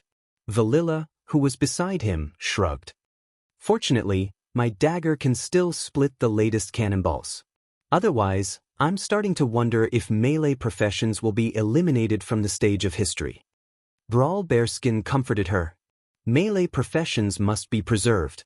It's obvious that the will of planet Azeroth has given professionals different levels of power. This allows professionals to be superior to technology at certain times and in many fields. William waved his hand and turned to look at the flaming pharaoh in the magic mirror. Oh, it's up to you now. All right, leave it to me. Kill, that still had that gentle and refined look on his face, but everyone knew that everything was different now. Kale, that Sunstrider had become the new demigod of the Alliance 4 days ago. He and his phoenix mount, Ao, had been tempered in the Land of Fire and had been recognized by the will of planet Azeroth. Now, they had completely merged to become the demigod of Phoenix and Flames. He was under Duke's command, so he was a subordinate god in the standard sense. Kale, who was sitting in the second tallest mage tower in the Dalajan, raised his hands high under the respectful gazes of the Kirin Tor counselors and the middle-ranked pharaoh. Flames formed by Phoenix fires slowly extended from his cloth shoulder armor. They did not burn his clothes at all. Instead, they were like a cape fluttering in the wind, fluttering behind him even though there was no wind. Kale, golden hair and eyebrows had long been replaced by bright red flame strands. These were all condensed from the purest fire element in the world. However, with his amazing control, every strand of hair was harmless, and its power was absolutely restrained. Even children who did not understand the elements or magic could easily pull it. It's cold. Enilis, the eldest princess of the Marcus family, had personally commented with a giggle. Kill, opened his hands slightly, and the cape behind him fluttered like a phoenix spreading its wings. An ancient elemental language floated out of Kale, mouth. Using the elements as a medium, it resounded throughout the surrounding world. I, Kale, Sunstrider, as the representative of the Supreme King of Flames, Duke Marcus, order all fire elementals to attack every earth elemental in your field of vision. The war between the 4 major elements was known as the Eternal War. Perhaps there was a brief alliance, but most of the time, once they met, they would attack each other without saying a word. It was usually difficult to stop without fighting to the death. Even low-level elemental creatures with the most basic intelligence were like this. From the north to the south, along the front line of the Alliance's defense line, countless fire elemental creatures suddenly charged out of the flaming teleportation doors. Rushing forward was like burning rocks. The earth elementals, on the other hand, gave up on charging forward. They raised their huge fists and punched the fire elemental creatures. How could the earth elementals, which sounded tangible, be invisible fire elementals? In fact, there was a saying called elemental erosion in a confrontation between elements. When there was too much earth elemental in the body of a fire elemental creature, it would be like a puddle of clear water filled with too much mud, turning into a lump of mud. The fire elemental here would turn into a clay figurine and then completely shatter. This was considered dead. If there was too much fire elemental, the earth elemental creature would also be bathed in flames, and then it would also shatter and collapse. The war between elements didn't seem bloody, but in the eyes of mages, this was the cruelest war of annihilation. You're tuning in to the Wang Lin's Journey YouTube channel. Don't forget to subscribe and join us on this journey to catch the most captivating stories.